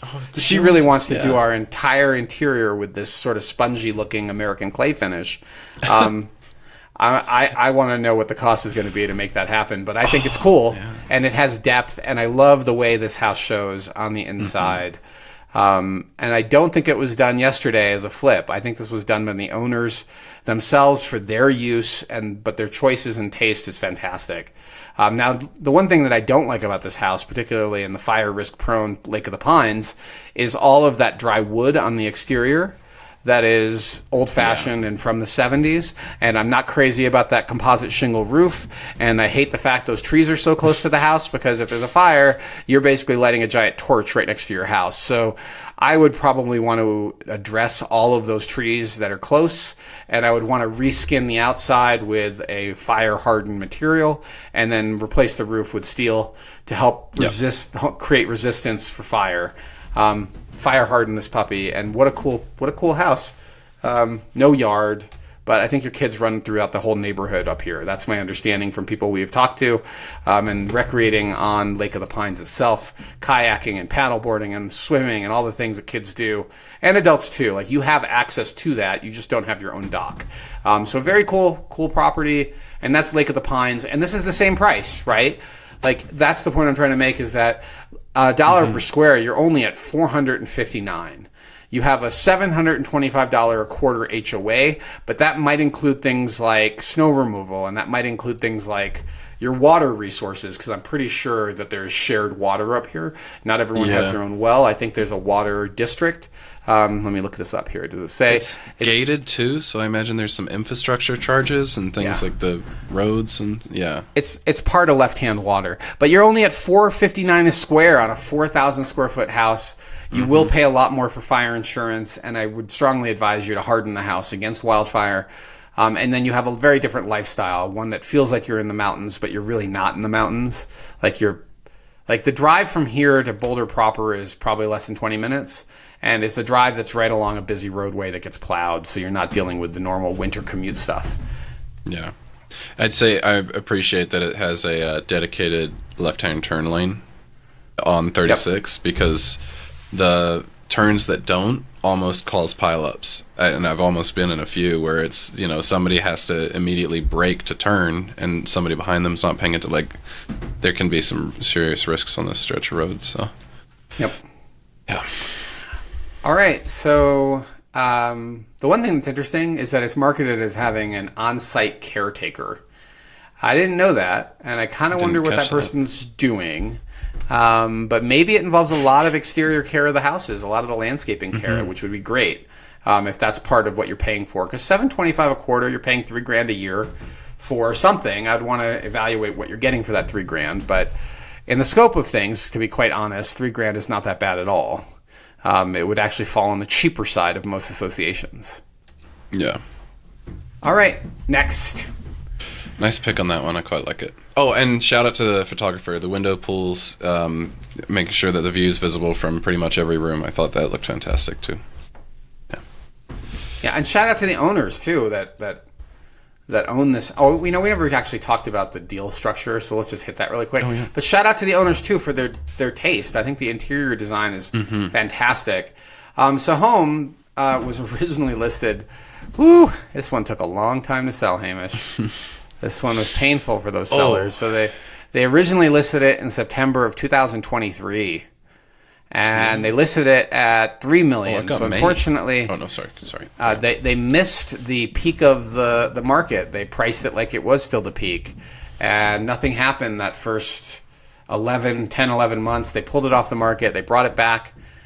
So they pulled it off, brought it back with a refresh listing in March of 2024, and then that listing expired. But they refreshed it. So between September of 2024, when that listing expired, through May, nothing happened. And then May of last year, they brought it back, and now they've cut the price for 2.5. So they knocked off $500,000 off the price. They finally maybe listened to their agent that was trying to encourage them that the price is no longer 3. But 2.5 still didn't get the job done. They dropped it again after a month to 2.3. And then in June, they said, nope, we're done. They pulled it off the market. No more showings from June through December. From June 23rd to the end of the year, it was in withdrawn. Nope, strike that. Nope, no. They keep doing this pattern. So what they're doing is they withdraw it, and then they come up with a new listing. So they withdrew it in June, and that listing did expire in December, but in August, they actually came up with a brand new listing, again at 2.3, a new MLS number. I know the listing agent, and I really wonder why he does this, because it doesn't really fool anybody that's serious about the house. It just creates an artificial perception that it's a new listing. But nothing happened at 2.3, and after 2 months, they cut the price to just under 2. And now they're in that magic under 2 zone. And surprise, surprise, within a month and a half or so, it went under contract on December 2nd, and it finally sold just a couple days ago for $1,945,000. So you're looking at over $1 million discount from the original list price, and a relatively small $50,000 or so, $54,000.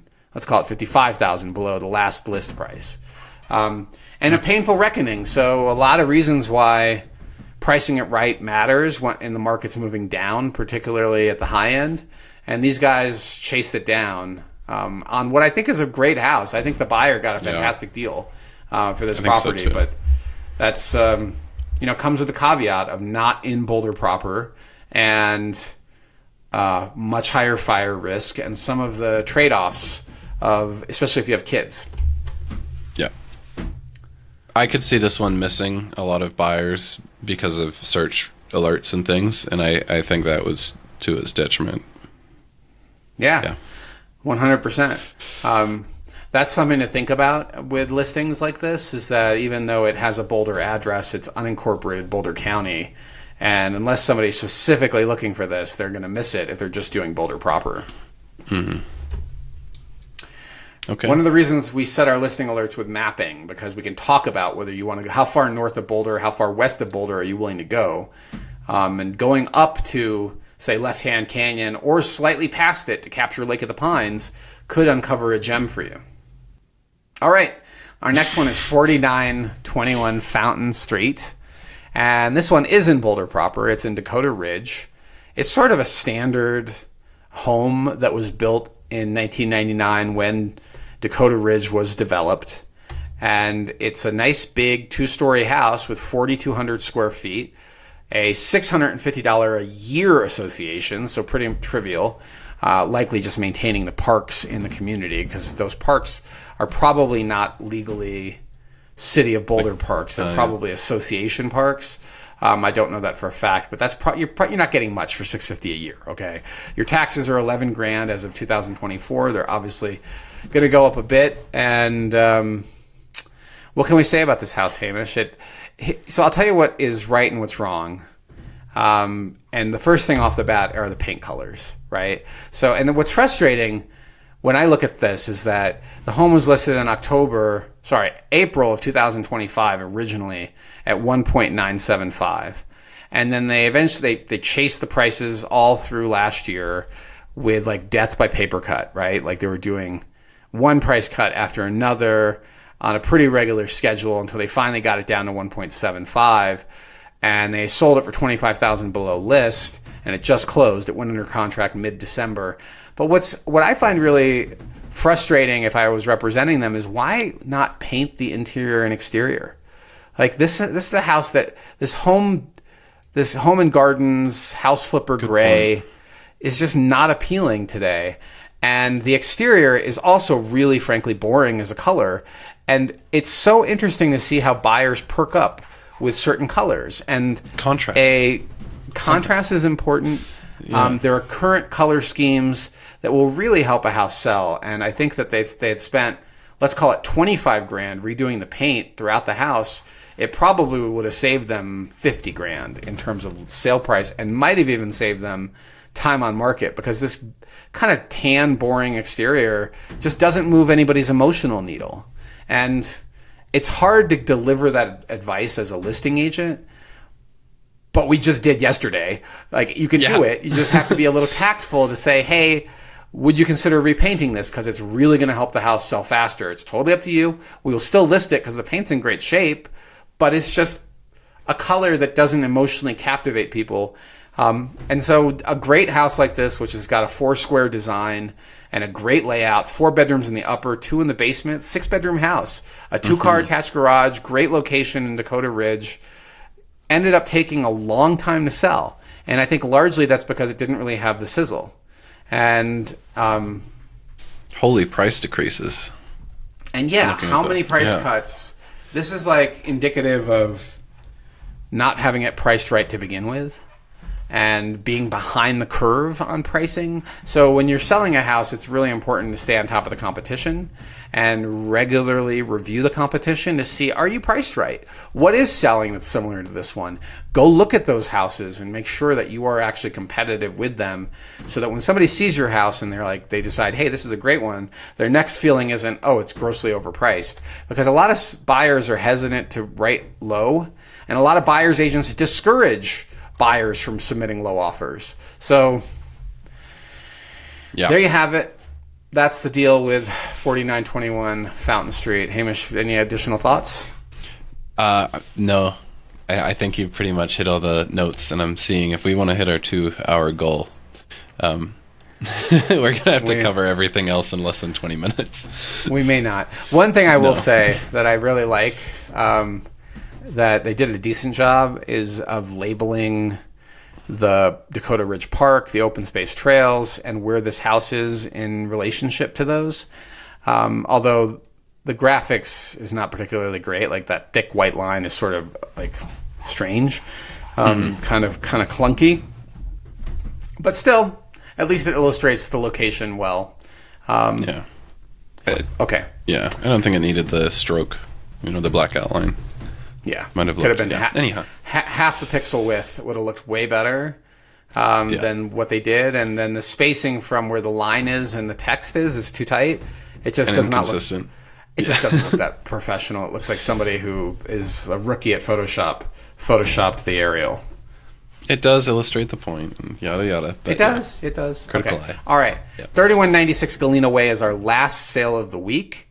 And this is a house that's in a really interesting spot. This is a location in Boulder that people commonly refer to as Shanahan Ridge. And you basically, you head up Greenbrier right off of Highway 93, which is one of the last streets you can turn into as you head south on Highway 93 and still be in Boulder. And Greenbrier wraps around the southern border of Boulder. And where this house is right up against the open space and probably direct access to trails off of Galena. Very close, if not direct. Yeah, there's an access trail right around the corner onto the Connector South Trail. And this location can support really high-end houses, except, and this is the big caveat, when the house is directly adjacent to Greenbrier. And that's the problem with this one, is it's tucked between Greenbrier and Galena. And if you can get past that with the design of the house, and I think you kind of can, if you look at how this house is laid out, where the windows are oriented, how it's situated on the lot, a lot of these windows are facing gorgeous open space. So provided the house is not decrepit and has a mold issue, and you have a budget to remodel it, right? This house is not turnkey. It's the opposite end of the spectrum. Almost everything I see in these photos is original 1980s vintage interior finish, right? If you have a budget, let's call it $200,000 to redo the kitchen and the bathrooms, this house is really going to pop. And I think you're buying it at a big discount. You're probably going to annoy the neighbors that also own homes on Galena, particularly the ones that are facing the open space, because you get some of that benefit, and you're probably buying it at $1 million cheaper than what their current market value is. Right? Oz, we covered, or go ahead. For previous sale of the week, and I don't know which podcast, but we covered 3630 Silver Plume Lane. Yep. And they'd updated, it's almost the same layout. So if you're thinking of like inspiration, it's like what a little bit of money could, I mean, a little bit, but like what you could kind of do with the space. And granted, Silver Plume wasn't the latest and greatest finishes, but it sold for more. It's inboard of, it's not like backing to open space necessarily, and that's my memory. Is Silver Plume's on the inside, not the outside. Yeah, it's not on the outer loop. Yep. But it does benefit from the association-owned open space and trails that wrap around the neighborhood. That's true. Yeah, but it doesn't actually, like, you don't get what you see in that first photo of this one, which is you can see for like 50 miles to the south. Yeah. So, but similar layout, right? Like that cathedral kind of, that vaulted ceiling for the living room, all those things are the same. So if you're thinking of like, what do I do with this space? I mean, just look at the comp. It's right next to it. What did that house sell for? 1.5. Yeah. Okay. Yeah. So I think this is a better buy at 1.3.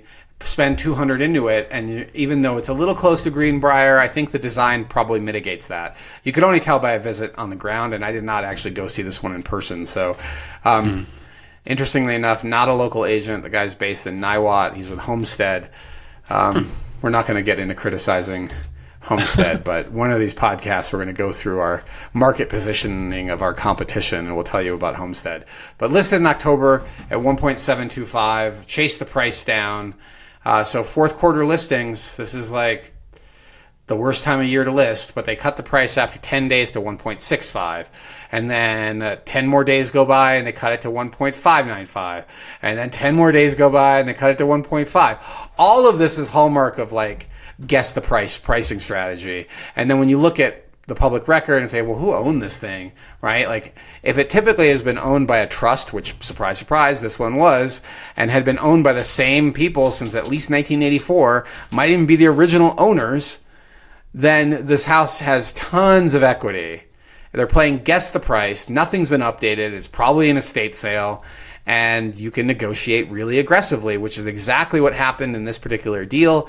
Went under contract at the beginning of December. Perfect timing. Closed in January, probably for tax reasons. And the buyer's agent, kudos to her. She negotiated another $13,000 off of this price for undisclosed reasons. And she got, I mean, this is a huge discount. Let's do the math, Hamish. 1,313,368 over 1,495. And so she got a 12%. She crossed into the double digits. Wow. Right. And I would say this is why you negotiate aggressively in the fourth quarter. You can close in the beginning of the year in some cases. And this is a phenomenal deal. Under 500 square, a 12% negotiated discount. And a seller that was motivated, right? So one of the things about estate sales, and I got to be completely honest about this, is that the people that are managing the estate sale are usually not the parents, and the kids are looking down the barrel of one of two things. Either they're looking at the costs that the parents are incurring in terms of their care, or they're looking at an inheritance. And the longer this process goes on, the more likely in their head they already spent the money, right? Like they're already envisioning the summer home, the boat, the fancy car, the paid off college tuitions for their kids. And so they've sort of reached fatigue. And after so many price cuts, and it was only 2 months on market, they capitulated with a 12% negotiated discount. Phenomenal deal for the buyer's agent. I really give her props for negotiating that. I guess I want to mention her because we're we congratulate and we praise by name and we criticize by category. And so this is Terry Larson of Remax of Boulder, who we've done deals with before. And I'm trying to remember the last one, but the vibe I remember is just positive and good with deals with her. So that's Terry, and good job, Terry. Killer purchase for your buyers. And I think with $200,000 into this house, it's going to blow away a lot of houses, and hopefully that part of that budget includes expanding the windows and maximizing the view corridor to the south, because that's what this house really needs to overcome its proximity to Greenbrier. Mm-hmm. Yeah. And by the way, Greenbrier isn't that busy. It's a little busy. Okay. Yeah. And it also has a bus ride. You're on the Skip. Like, you can hop on the Skip right there. So I'm making Greenbrier sound like the worst street in the world. It's not that bad. I don't know if I most traveled. Yeah, it's not Broadway. Okay, yeah. All right. I think this is a really good buy, and all good picks for sales of the week, really. Yeah, fun picks for this week. And now it's time to move on to our next segment. Shameless. We are so shameless. So shameless. And we're not shameless about your time, though, because we really wanted to keep this podcast to under 2 hours, but we're not going to get there because we took too long for sales of the week. Hopefully you can forgive us for that. But our shameless self-promotion, we have a number of buyers and sellers who are in the market right now. And one of the buyers we want to highlight is shopping for something that might be in Park East or Keewaydin. I think they would prefer to be under 1.1, and they're willing to do a little bit of sweat equity, and they need a little bit of space for their growing family. Smart people looking for a decent house, and reasonable bedrooms and bathrooms are all in the cards. They do not want something that's up against foothills. So any of those homes that are compromised in location are not going to work. But if you happen to have sort of a entry level to entry mid up to 1.1, that is something that would very much interest them. And if it's not on the MLS and you're thinking about selling that house this year, reach out to us. We might have a match for you. And of course, when we have a match for you and you're not represented by an agent, there's a discount to the commissions. So we save you some money there too. So don't hesitate to reach out. We are more than happy to talk to you. And by the way, we don't approach that from a mindset of stealing the house. Like, we are not wholesalers. Like, our clients are willing to pay a fair value for the house. And reaching an agreement on what is fair value for the house is part of the art of what we're working on. I almost said art of the deal, Hamish. Boy, that brings bad feelings for a lot of reasons, but we're not talking about that. That's our shameless self-promotion. Don't. You said that it's typically the shortest segment of the podcast, and I think 2 minutes, so nice job. Yeah, that was don't good. Need to go into. Now, let's talk about the... I was reading the notes, too, as you went over.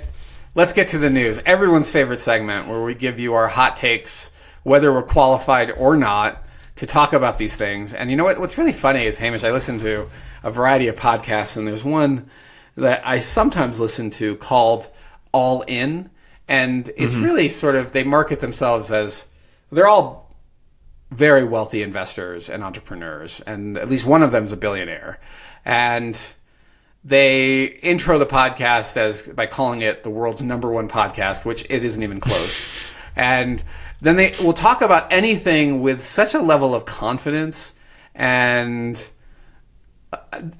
even in subjects they clearly don't know what they're talking about, right? Like when they've talked about real estate, I'm like, oh my God, you guys act so confident and so full of braggadociousness and ego, but you don't actually know this industry at all. And it's really obvious if you've been in the industry they're talking about, they don't know about everything.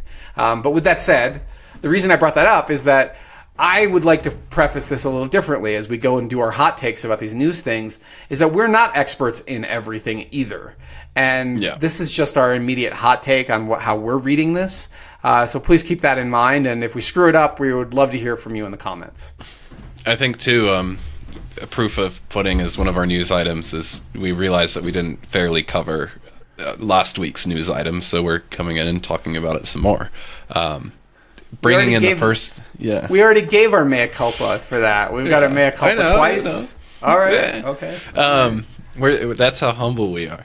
Anyhow, in the news, and off the back of that, I have been critical of Broomfield, the city and county, a few times before on the podcast. I have some things to say about the First Bank Center and the way that they're handling the not Interlochen. I think it is partially Interlochen, Wadsworth Parkway and US 36 interchange, that intersection there. I've been critical. Apparently I've been wrong. This news article that we're reading is, these are the 10 best places to live in the Western U.S. In 2026, and this Colorado city is number 1, and it is Broomfield. And it's by Travel and Leisure.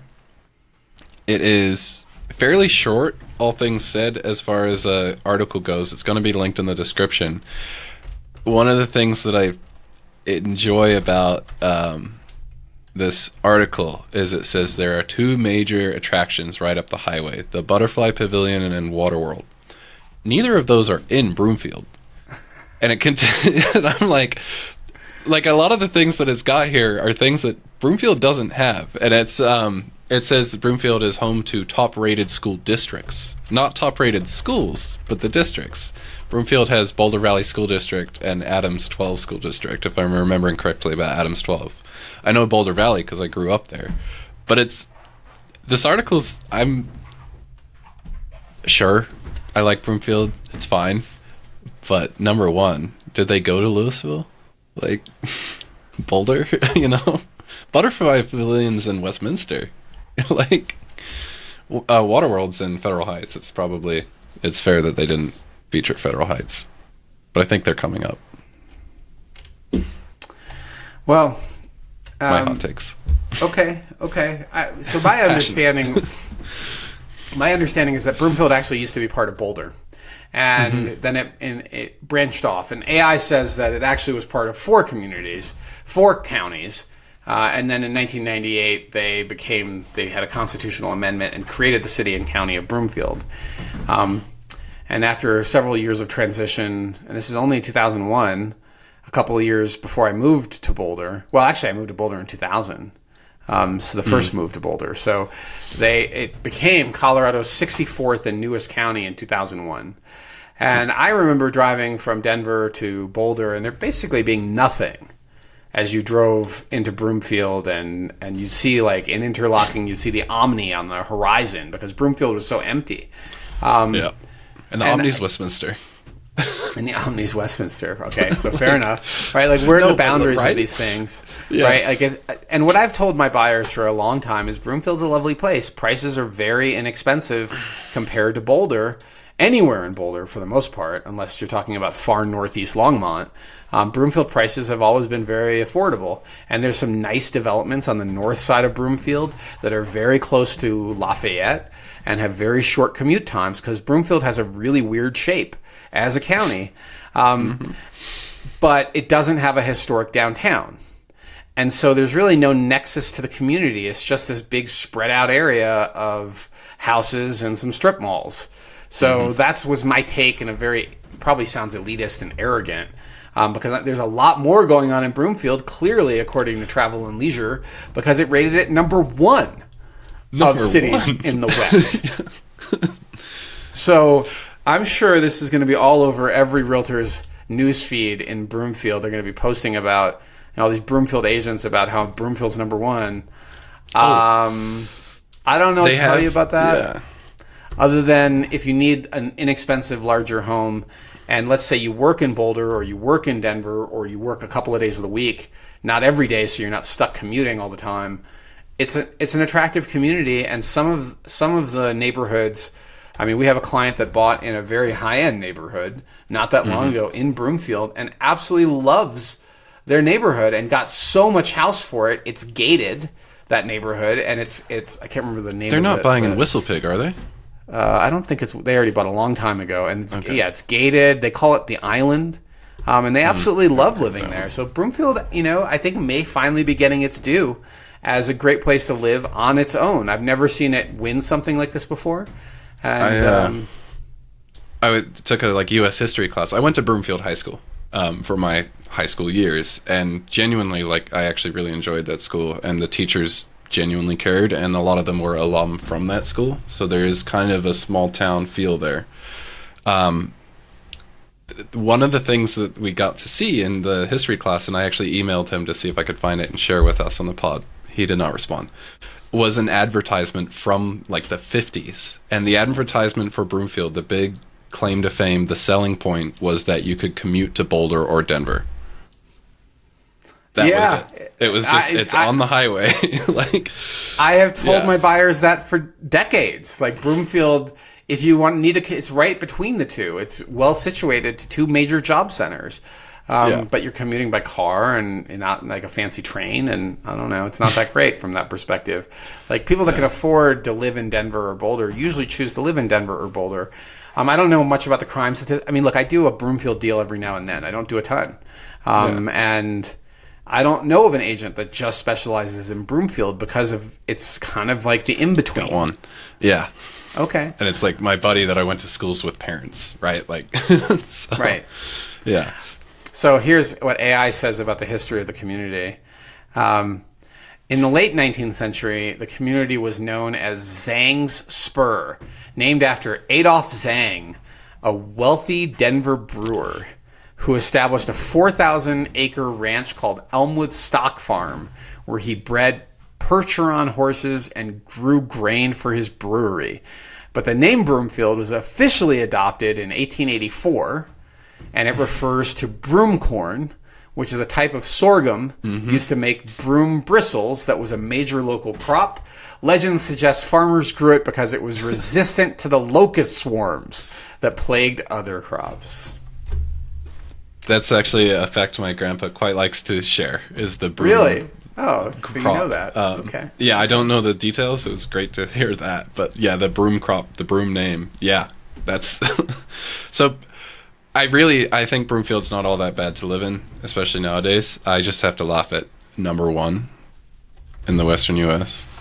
Okay. I know. It's pushing it. Yeah. It was Colorado's first master planned community, and designed to be a city of the future with designated space for schools, parks, and shopping. Yeah. Okay. Well, fascinating. Broomfield deep dive. If you ever want to see the list of awards Boulder has won, it's literally hundreds and hundreds of awards. I used to track it on the blog. Because it was insane how often it would win some random award. But this is the first time for Broomfield. So congratulations, Broomfield. You're coming into your own, and we're happy to represent buyers and sellers in Broomfield. It is a lovely community, and it's an affordable one. And having grown up there, like I genuinely know a thing or two, and yeah, happy to help. No hard feelings on Broomfield, really. Okay. Let's talk about the South Boulder Rec Center fiasco. What's your take, Hamish? Why don't you start? I think that it's a very nice resource. I am confused how Boulder doesn't know how it's going to pay for it. The high level, right? Give us an overview first, and then jump into what you're thinking. Let me jump on it real quick. Essentially, and from my read, right, we're kind of hot taking, is that it's the powers that be have decided that the building is no longer worth keeping around, or it's reached the end of its lifespan, and it's kind of at the point where it's invest a lot of money just to keep it current, or get rid of it altogether and rebuild, or just get rid of it altogether. That's generally the high level, right? Kind of it's the South Boulder Rec Center that's right by like Veely Lake. And did you read the article? I was doing a hot take. You're doing the article. You didn't read you don't have a hot take after. Okay, so let me just... I was doing the hot summary. This is one of several rec centers in the city of Boulder that are owned by the city. And this is one that primarily serves South Boulder. It has exercise rooms, it has pools and slides and tennis courts and saunas. I don't remember if it has a steam room or not. It probably does. And it's not that old. It's like 50 years-ish old. And for some reason, the city does not want to maintain it anymore. And it's not entirely clear to me why they don't want to maintain it. They think that it's past its useful life. And that blows my mind because they somehow believe it's smarter for us to spend 30 or 50 million building a new building. And some of those numbers, yeah, 30 million is what they're tossing around, but I suspect it'll end up costing a lot more than 30 million. Why they don't want to just fix the HVAC system and fix the pools, I honestly don't understand.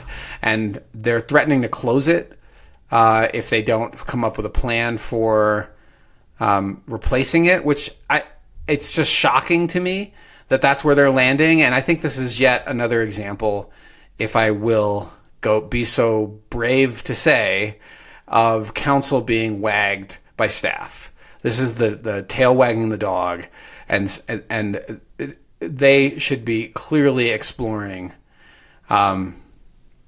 less wasteful, sticking the taxpayers with another bond for another building versus paying a fraction of that to fix it. Doesn't make any sense to me. And it isn't in support of our climate change goals. Our greenhouse gas emissions from new construction are insane. And it's just completely, I think staff wants a big building. And I don't know this for a fact, okay, but I often wonder this about big bond issues and large scale construction for schools and other types of municipal buildings. If there isn't something else going on here with fraud. Because I know, for example, that there's a whole industry that's designed to advise municipalities on how to issue bonds. And those people make a lot of money. I know some of those people that work in that field, okay, as consultants. It's a little hidden niche in the investment world that they went into after graduating from the same program I graduated from. And they make a lot of money as consultants, and the bankers make a lot of money. They make a percentage of the fundraising.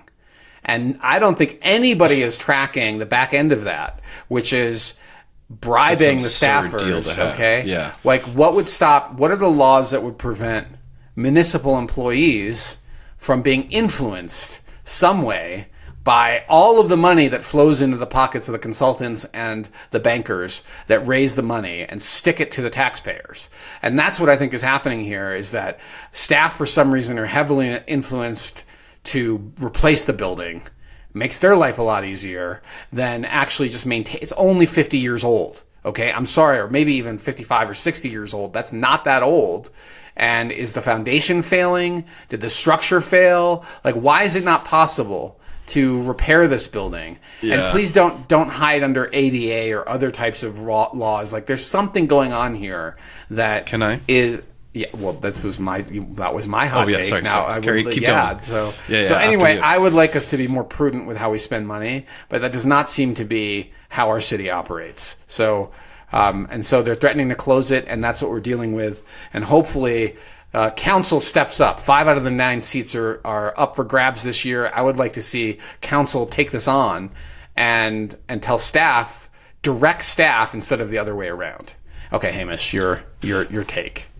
I lifeguarded at the Louisville Rec Center during my high school years, and I think the year that I was leaving, Louisville got a massive tens of $1 million renovation for their rec center, and I'm wondering if Boulder saw that and was like, I want one of those. And that's the thing. If I'm to do a real hot, that's my hot take on that. I think it's keeping up with the Joneses, and they see this building, and then they see what their neighboring cities have done, and they're like, well, I want that, I mean, I'm more cynical. I think there's something else going on here. Oh, yeah, could be. But, it's just, even on just that psychology, that's a possibility. I mean, which industry is most prone to kickbacks? The construction industry. It is known for it. Okay. True. And people that believe somehow Colorado is immune to an industry that's been subject to and dealing with kickbacks, especially with large municipalities. And Boulder has a giant budget. There's something that deserves more attention here. I'm not saying I know anything. I don't. It just stinks. Okay. And especially for a city that prides itself on sustainability and is concerned with climate change, new buildings are the opposite of that. And as somebody who cares about where our tax money goes, and you should too if you live in the city, whether you rent or you buy or you own, you're paying for taxes into the city. Property taxes are through the roof. Where's that money going? Why do we need a new building? It just doesn't add up. It should make people really angry, and it deserves further investigation. Maybe in the next pod Jeffco School District is kind of under fire because they're selling a lot of schools after shutting them down to development companies. And it certainly seems like it's ringing a similar line. So perhaps I bring that up because the 2 schools in my neighborhood have recently shut down, and one of them is now slated for a 40-home development. Interesting. So this news thing that I've highlighted here we missed. Let's skip it. Okay. Let's just that's going to play out maybe. For purposes of time, we're not going to talk about Davos and what's happening with our country and the rest of the world right now. Let's hold off on that hot take, and let's just move right to carve-outs. We're over 2 hours, and if people really want to know, well, you could take us out for a beverage or a meal. We'll pay for it. Let's go connect, and I'm happy to go on and on about what I think is going on a shot. in Greenland and at Davos. Yep. Man. Okay. This one. You All right. kind of summarized it on the topics chat. I think we already covered it, so enough. we'll just reiterate. Last week we missed. This is mea culpa for the second time. We did not discuss. We talked about council priorities, and I did not talk about one of their priorities, and arguably it's the most important one, that they are going to start the process of revamping Title IX in the municipal code. Title IX is not the landmark federal civil rights law. Title IX is the landmark federal civil rights law when it comes to education. Title IX, when it comes to the city of Boulder, deals with all the rule book for building homes, development in the city, and we have some of the most complex code in the country. So kudos to council for putting that on the agenda this year. It's likely going to be a multi-year process, and you should pay a lot of attention to it if you care about what's happening in real estate in Boulder, because it is all governed by Title IX in terms of what can be built. Unless you're CU. Sick. If you're CU, all those rules don't matter. Do what you want. Okay. It's thick, and that link that we'll have in the description, I mean, you can look through everything. I mean, I counted it for you as part of our pre-op planning for this meeting. Just the sheer number of chapters and appendices are so extensive that I suspect the vast majority of people that are even in the trades in this industry don't know the full code book. It'd be very easy to trip over one of these rules because you just didn't know, right? I mean, there's so many chapters, so many appendices. It's so complex. And one of the reasons why attorneys tell realtors to keep their mouth shut when it comes to could you build this or could you build that, because most realtors are not qualified to tell you. And I feel like I'm marginally qualified on the most basics of what constrains development. And even then I'm hesitant because it keeps changing, and I don't want somebody buying something and then holding me accountable that I didn't know that they couldn't do something that they wanted to do. It's better that we bring in an outside expert, an architect, a builder that does business in Boulder and has experience doing business in Boulder to tell you what is and is not possible. Yeah. Well, I'm just in the definitions page, and it's like, goodness. Okay. Yeah. We'll provide a link. Yeah. Check it out. And this is just an acknowledgement that I overlooked that last week. Me too. All right. Time for carve-outs. Yeah. Do you want to hit yours, or do you want me to do mine? I feel like you should do yours. Yeah. Okay. Let's hear about solid state batteries and why you're so interested in them. So they're kind of like fusion. You know, it's one of those technologies that's just a little bit further out. Once we crack the material science and stuff, we'll get there.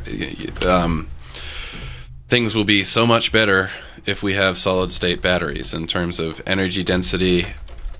I'm just going to start like this company, Donut Lab, made this announcement 2 weeks ago that they have the world's first all solid state battery in production vehicles. And I think the thumbnail is like available today. There's a lot of are they an offshoot of Donut Media?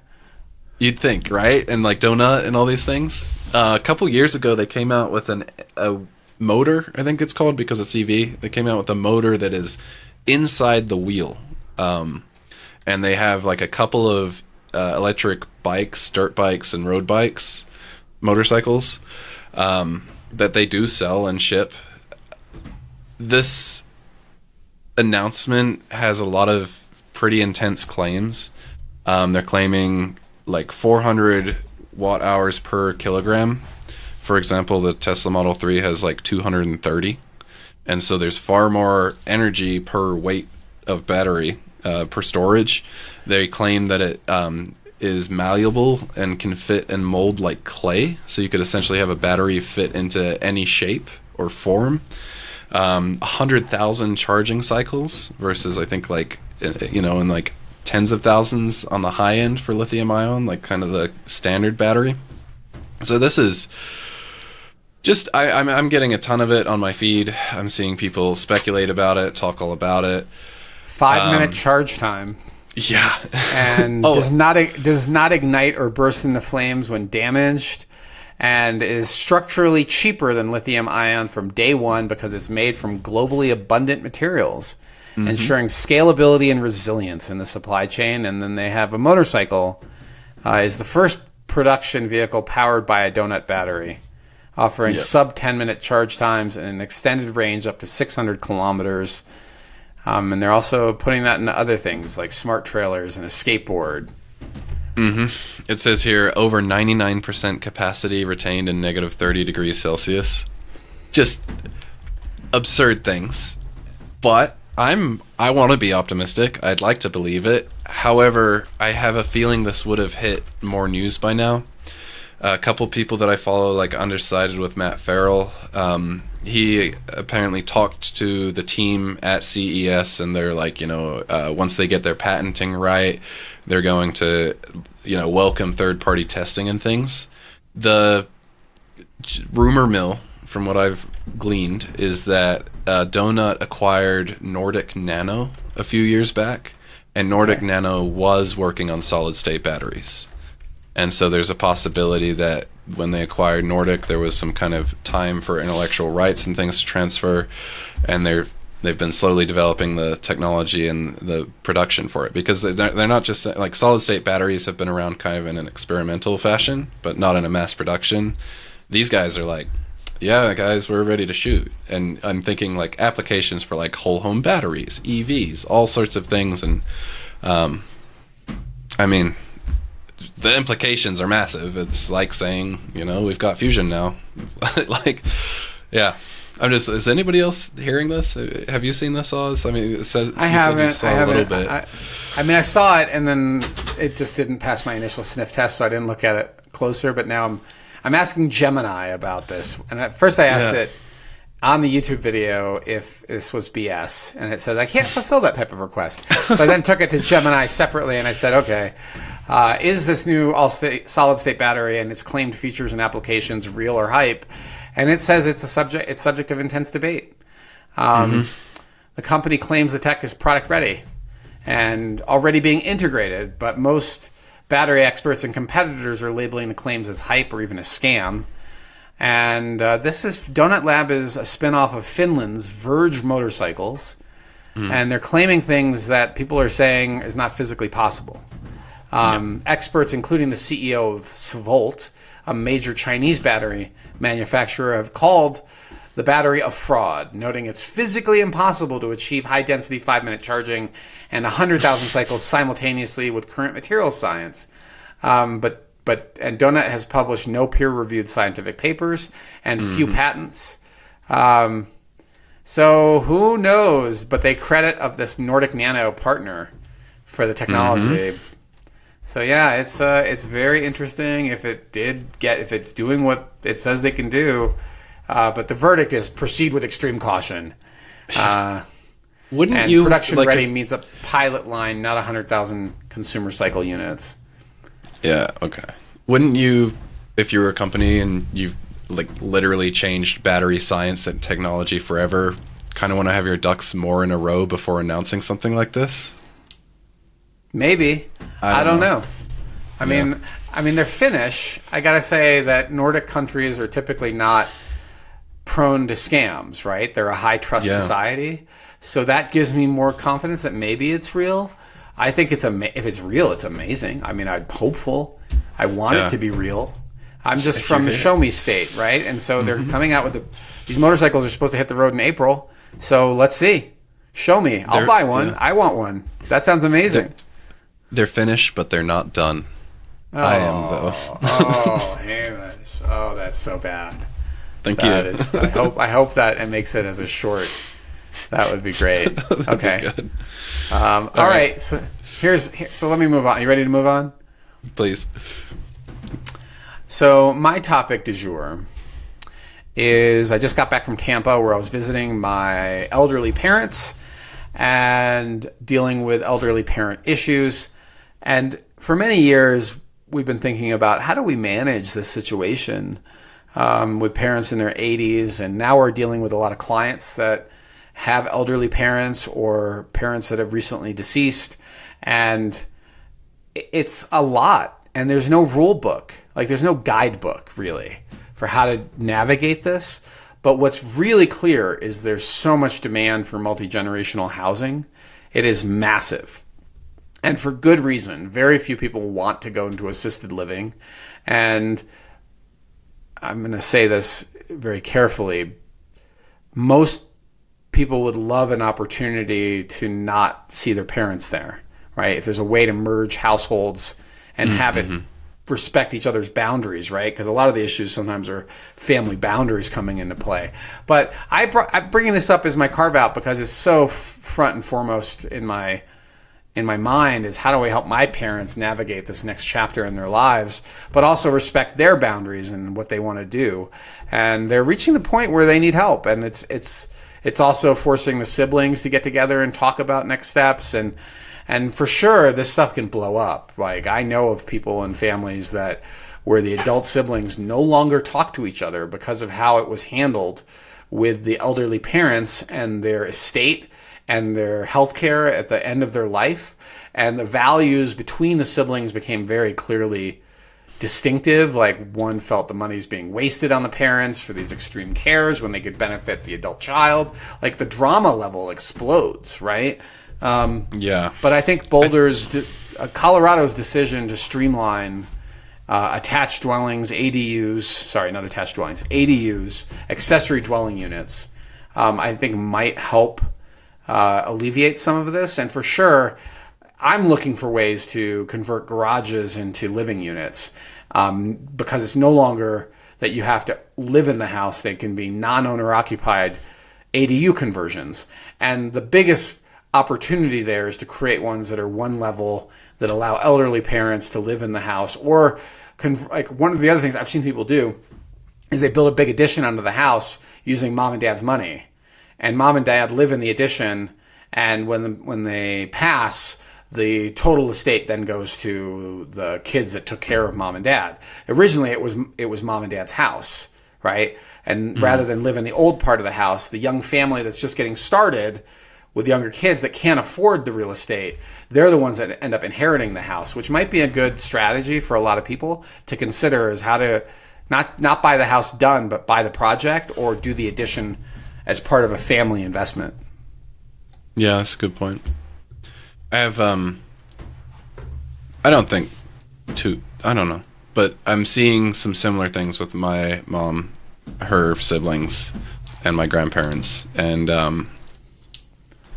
serendipitous timing, but it is interesting to me on my side to see how the siblings are interacting with each other, and certain things from their childhood is kind of popping up, and it's all that childhood stuff comes right back into it.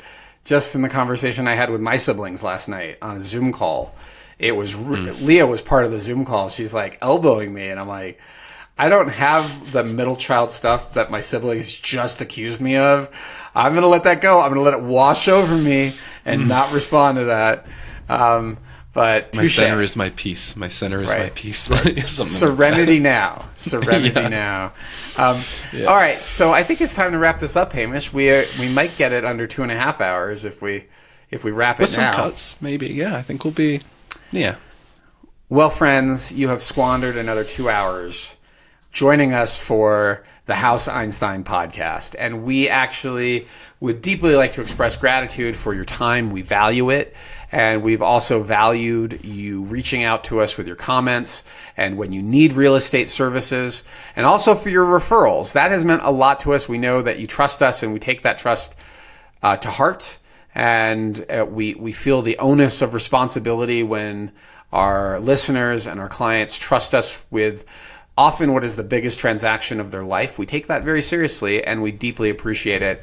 And we will do our best for you when you do call us when the time comes. And if you're looking for more House Einstein content, sign up for the House Einstein newsletter.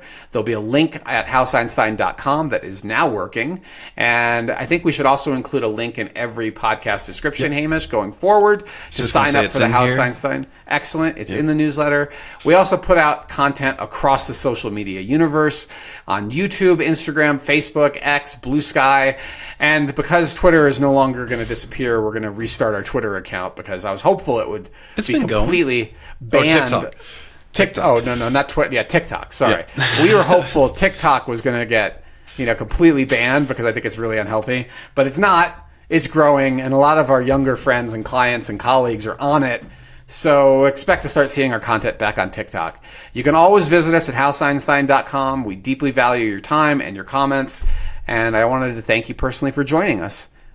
Have a great day.